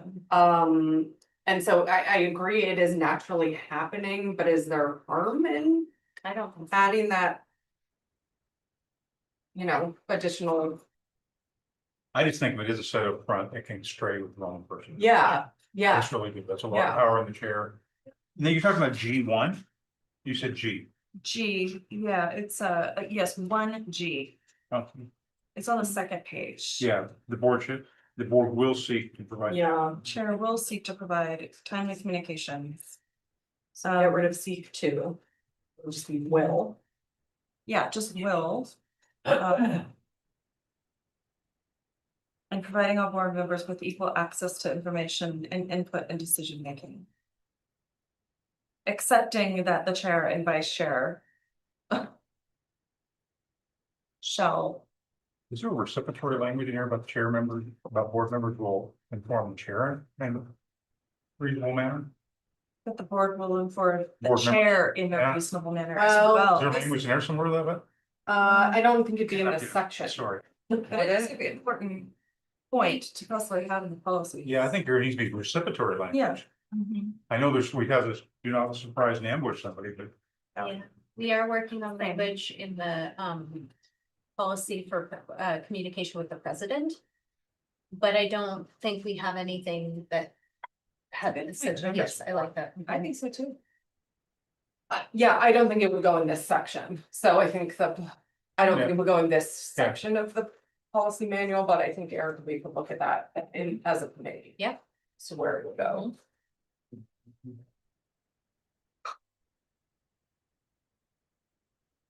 What if we softened it? Just a bit, I'm sure Laura will have thoughts when she comes back too, so but if we were to say an opportunity for input in decision making. Just trying to think of like the right way to tinker that, just so Would it be tough? feels a little less like everybody has to have. But, I think it comes in the election to vice chair and vice chair, because you're electing because you trust them, because they display good communication. I mean, there's times that, granted, we only have one example. But again, this is pretty model language for boards. That this much authority is invested in the chair. And so there's just has to be decision making, but I like the part about, but they need to immediately let everybody else know. I wonder if we, in the policy committee can do a little more wordsmithing of this, and I also want to crosswalk it with any sort of language to ensure we're not having like serial conversation meetings, just to make sure that as we're writing it, that it's all. All sounds good. But great, I think this is great Yeah. and really helpful. Thank you. All the policy. Yeah, thank you. Nice. Yeah. Okay, anything else before we move on? Okay, so now we'll move on to committee updates. And so first up, we have the advocacy committee. And along with the update will be the advocacy and outreach plan for 2025. So Erin will walk us through. Yes. So our, we have lots to discuss in the advocacy committee these days. And want to thank Lucas and Greg and Erin as well, in her role on the OCCA for keeping us really informed around a number of national, state and local issues. The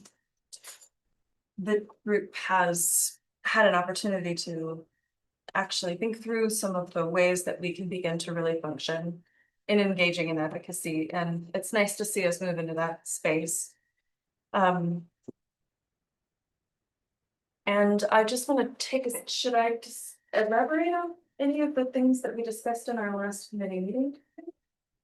Around, for, as an example, and I'll just share that with you before we jump into the actual plan that we've thought through for this year.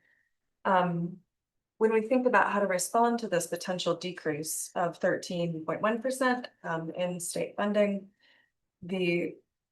in our last discussion talked through what are some of the strategies that could be appropriate for us to engage staff, faculty, students, community members in that conversation, and believe there's work underway to develop like a sign-on letter that would allow our community to stand behind some very clear language and requests to the state around not doing that. And so that's an example of a kind of strategy that we're thinking of implementing. Back and forth with the business meeting this afternoon, and we got all of the tech aspect of it figured out, so good to go. Yep. Started the draft with the letter, everything, so soon. Great. Yep. And, thinking as well about opportunities for making sure that media are aware of some of these issues to help to bring visibility to them. So those are just a couple examples of the kinds of things that are happening in the committee right now. We also spent a good amount of time in our last discussion looking at our plan for this year. And that's what you have in front of you here. And our intention tonight is to share with you the outline here generally of the plan. We don't think that there's a need for the board to approve it, to vote and to approve it, but we would certainly love your input and questions on it. So for starters, the goals that the Advocacy and Outreach Committee have thought through this year based on your previous input is, for starters, to build relationships with ASCOCC leaders. I'm happy to see that that's underway already here tonight. To host on-campus visits for all state elected leaders, and as well as meetings with representatives from all federal elected offices. And want to thank Kyle for all of his work to coordinate those on-campus visits, several of which are on the calendar, and to Lucas for drafting some talking points for those visits, so we know we're saying all the right things when they come. The third goal that we have is to provide opportunities for advocacy and media training to board members, and dovetailing with our board goal that looks like we'll be establishing. And then the last goal is to create this annual advocacy and outreach playbook and calendar, just so we establish a regular routine. Some of the activities that we intend to undertake to support these goals are to invite ASCC leaders to regularly connect with the board, and together continue to determining how best to do that. To develop our COCC advocacy talking points, sharing them with elected leaders.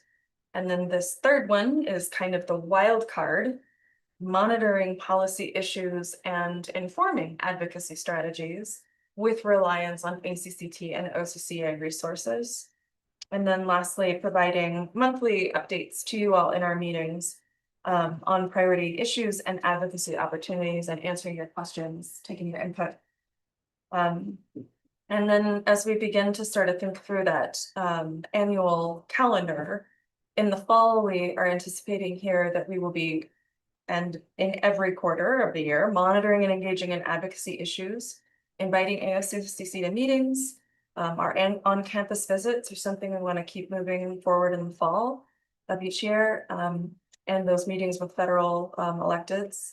And then we will anticipate your review and input of our plan, and then hopefully offering advocacy training to the board. So, which I don't know for sure. Have we emailed around the advocacy training? That might be something that we could, the next step we could take to support this. So I did share that, I think, last year's training. Yeah. But just with the committee, right? Just with the. So we haven't circulated it to the full board. Which we should do. So we should do that. That's part of our goals. Yes. Yeah. Or if y'all want to take it in real time, they're going to be doing another training that OCCA is in January. That's going to be more work centric. Oh, that So sounds good. that could be an option for you as well. I think that's a great idea, and we should plan for that. Where's the dates in? I don't have the exact dates in January yet. They haven't set them, but they're doing an advocacy training this Friday. That's more like student kind of CAC Yeah. focused, but then in January, it'll be more kind of board focused. And so it'll be Sounds great. slightly different. There's a little more kind of it's like intro to policy kind of language and training this Friday. And then one we cater for folks themselves. But as soon as I have the dates, I'll try. I just have. Thank you. In the winter, we anticipate continuing to monitor, engage in advocacy issues, and possibly sending 1 to 2 board members to the ACCT advocacy national or the National Legislative Summit. Typo there. And we know that the short session will be happening at that time as well, so that's something to be mindful of. And then into spring and summer, engaging in advocacy work, and then evaluating our performance and plan for the next year. Does that? Yeah, I think that's That great. should be Fantastic. So in fall of 2025, it says monitor, engage in advocacy issues. So what advocacy issues will you guys be engaging in? We just, I think we missed you, just what we might have shared just a bit when we were out. Oh, you weren't on this yet, so you might have been discussing it, but you weren't on this yet. Oh, What, so a great example is right now, Lucas has, so when we think about how to best to respond to the 13% decrease in funding, what's an appropriate way to engage the community in that? And so Lucas has been working with. yeah, I did. CCA I to did. develop, yeah. So that's an example of one that's come to the group, come up in our meetings. A lot of the fodder for these discussions comes from updates from Greg, Lucas, Aaron, OCCA, and just monitoring the other things that are on the docket for OCCA and ACCT. Yeah. Great, thank you. So does anyone have any other questions or thoughts on this? Feels good? People feel good about it? Right? Yeah. Yes. I think it's ambitious, but it's building a foundation. For us to continue building on. And we're committed this year to doing these things, and that'll be, we'll build the muscle memory going forward. Yeah. Awesome. Thank you. Okay, thank you. Next up is the policy review committee update. Laura? Yeah, so you guys saw the one policy that we're working on. We're also now working on a policy of communication between the president and the board, and also communication among board members. And then we are going to take up there was one other one that Aaron raised, which I can't remember now, that's on our list, I think. But then we're going to take up the entire policy manual and go about structuring what are we gonna review and in what order. So if there's anything in there that you guys say, hey, this ought to be at the top of the list, let us know. Otherwise, we're gonna try to figure out a way to make sure that we systematically get through everything without necessarily going 1 through 5, 6 through 10, because we want to hit the things that are probably more important given where we are now, and or those things that haven't been updated in a longer period of time. And I've only been to one policy committee meeting. Did you, or in a previous meeting, talk about Mary's recommendations, her policy recommendations? Yes, that was actually what drove the, they're still gonna In inform, full, they're like, still gonna okay. inform our Yeah. going forward. Yeah. But the priorities from that is what drove us to do the These communication ones right one now. and the Yeah, chair and yeah. vice chair. Yeah, okay. I'll revisit those as a refresher. Yeah, too, please do, because Yeah. we've got, there's several other things in there that we're like, that's gonna inform which Yeah. priorities we have for Yeah. the next one, so yeah. Great. Yeah, so please do that, that's great. That's my report. Very nice. Thank you. Okay. Now we're to the board member activities. Erin Mers, would you like to start? Sure. On October 14th, I went to an evening with author Aidan Thomas at the library and then popped next door to the Chandler Lecture Series for the American Foreign Policy lecture. On October 15th, I had a policy committee meeting. On October 31st, I had an advocacy committee meeting. And today, on November 12th, I had an OCCA DEI committee meeting, our first of the year, and it was more grounding in purpose, reviewing the committee's charge, a little bit of onboarding for new committee members. And there are a good number of new newly elected board members from across the state who are serving on the committee, so it was really awesome to have them there. That's it. Oh, and the work session. You did that too. You Okay. get credit. Yes, Yeah. thanks. Hey, Joe? I just had one, November 3rd, I met with, Michael and, Brian and Greg, they're a candidate to be on the budget committee. You know, he can be a very good candidate, so hopefully we'll bring him, his name to the board, is coming December, June. We have 2 positions to fill. We do. So we got one man. I think it's 1 in 5. Thank you, Joe. Jim? On the 10th, the 17th, just getting phone conversations with the president on the 21st to the 24th for ACC. And today we engaged in our phone meeting prior to the meeting. We have a number of other calls. Yeah. Oh, I didn't write, okay. I didn't put them on my calendar. I'll get them, yes. Okay, Erin? Let's see, so on October 29, I had a conversation with Greg. On October 31st, we had the COCC Advocacy Committee meeting. On November 2nd, I attended the Beautiful Strengths of Indigenous Communities event, Willie Hall. And on November 4, yesterday, I had some drinks with a constituent from Three Rivers who's interested in pursuing community education courses, trying to secure a few more of those in her area. Okay, thank you, Erin. Laura? I had a call with Greg, which I can't remember when it was, but anyway. I had the ACCT conference from the 22nd to the 25th. And on the 15th of October, I had the policy review committee and I attended the work session earlier today. Very nice. So I had a check-in with Greg and Jim on the October 10th, October 17th, October 24th, and October 31st. And then okay, I'm gonna go back up to the 21st through the 24th of October. I was at ACCT. On October 31st, or no, 30th, I was at the OSU Cascades Advisory Board meeting. And on the October 31st, we had the advocacy committee meeting. On the 6th and 7th of November, I was at the OCCA conference.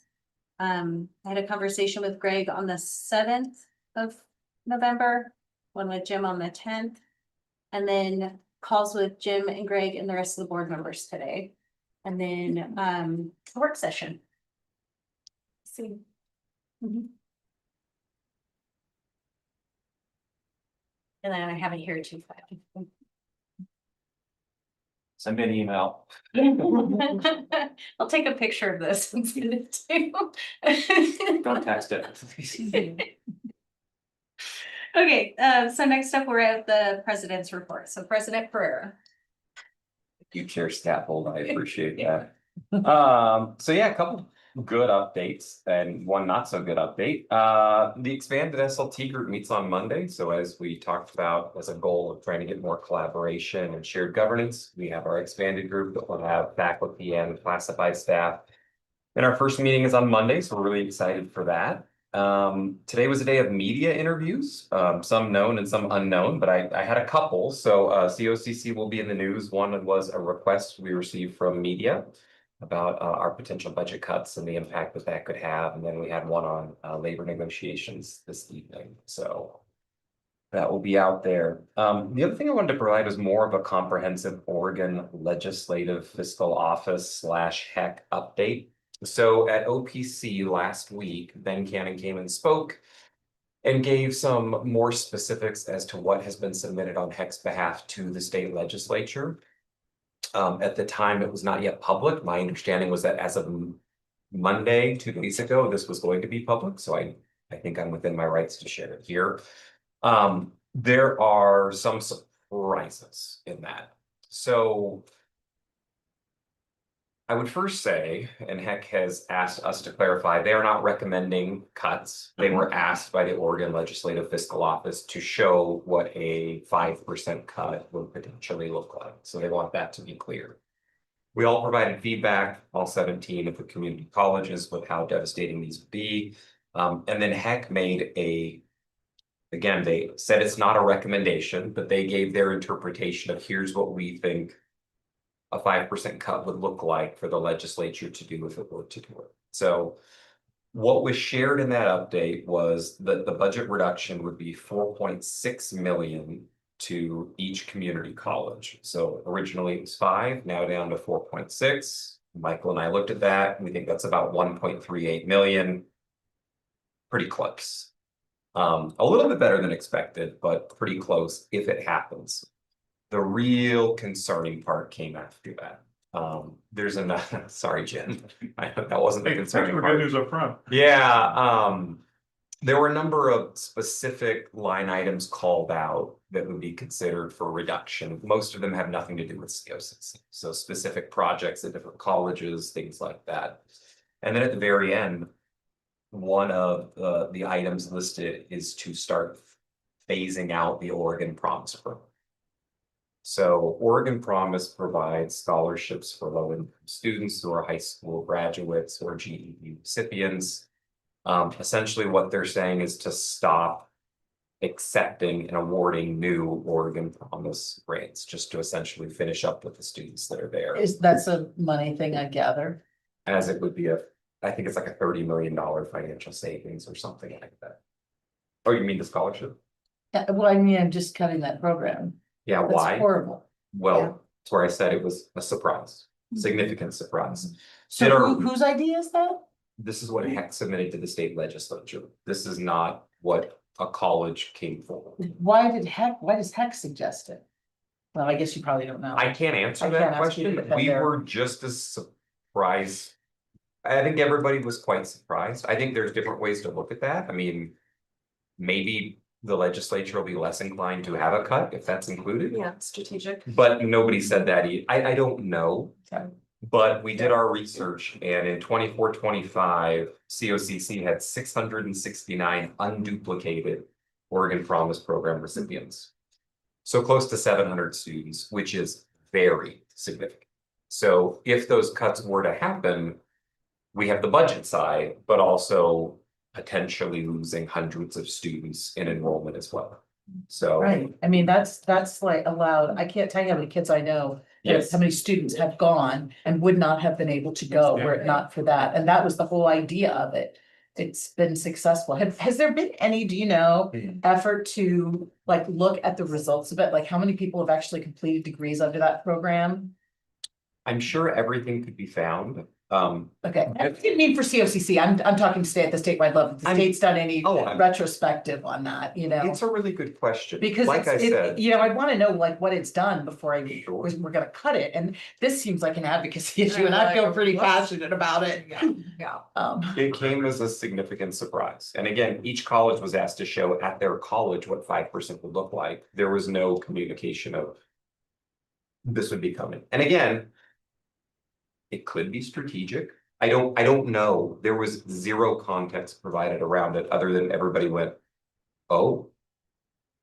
So more to come. I've been looking at the news to see if it's gone public. I haven't seen it publicly yet, but it was submitted. Okay, and So can you at some point quantify for us how much money it means? That's what I was gonna have. Because I know you can't just multiply it by our tuition because it's a sliding scale. Some students get some all and some get less than all. Yeah, Originally, I mean, they've been paring it back, right? Originally, all students got it. Then they pared it back to only, you know, students at this level. Then they pared it back to being a sliding scale. And so it's just like.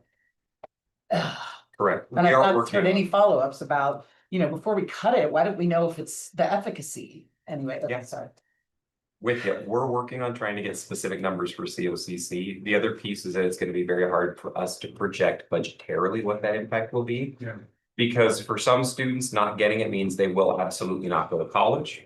Yeah. For other students, they'll take out private loans for other, you know, so it's even hard for us to know what the enrollment impact would be.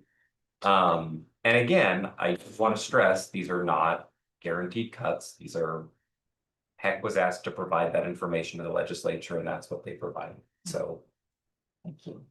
Yep. But can we find out what the dollar amount is? Yeah, we're already for working us? on it. Okay. Already working on If we assumed that none of them would. it. Yeah. And that's it. That's funny. Thank you. New information every day, every week. Every day. Every hour. Okay. Well, thank you all for staying on top of it and communicating with us and problem solving. Okay, so next up in the agenda, any questions or comments before we move on? Beyond what we. Okay, so next updates. So Saturday, November 15th, we have the turkey trot and toddler trot at the Zama Gym. Wednesday, November 22nd. 26th, there we go. The 22nd is my daughter's birthday, so I don't even know when that, I was like subconscious. We have the policy review committee. COCC is closed for Thanksgiving, and then our next meeting is December 10th here in Boyle. And today we also booked an advocacy meeting at 9 AM on the 26th. Thank you, Kyle. Yes, we did. Thanks for squeezing that in before we go on Thanksgiving break. So. We're just gonna do back-to-back committee meetings that morning. Get them out of the way. Do great work in them. Great, yes. Okay. All right, so we are at the end of our agenda and we're going to move into executive session. I mean, we'll come back out into the open session, but so. I don't believe so. Okay. So We don't have to come back if we have nothing else to. We have nothing on. We're not gonna take any action. Estimate when to tell people to come in. We will not be taking any action after this executive session, so we will adjourn the meeting. Okay, good to see you, Sarah. Bye, Bye. Sarah. Thanks for being.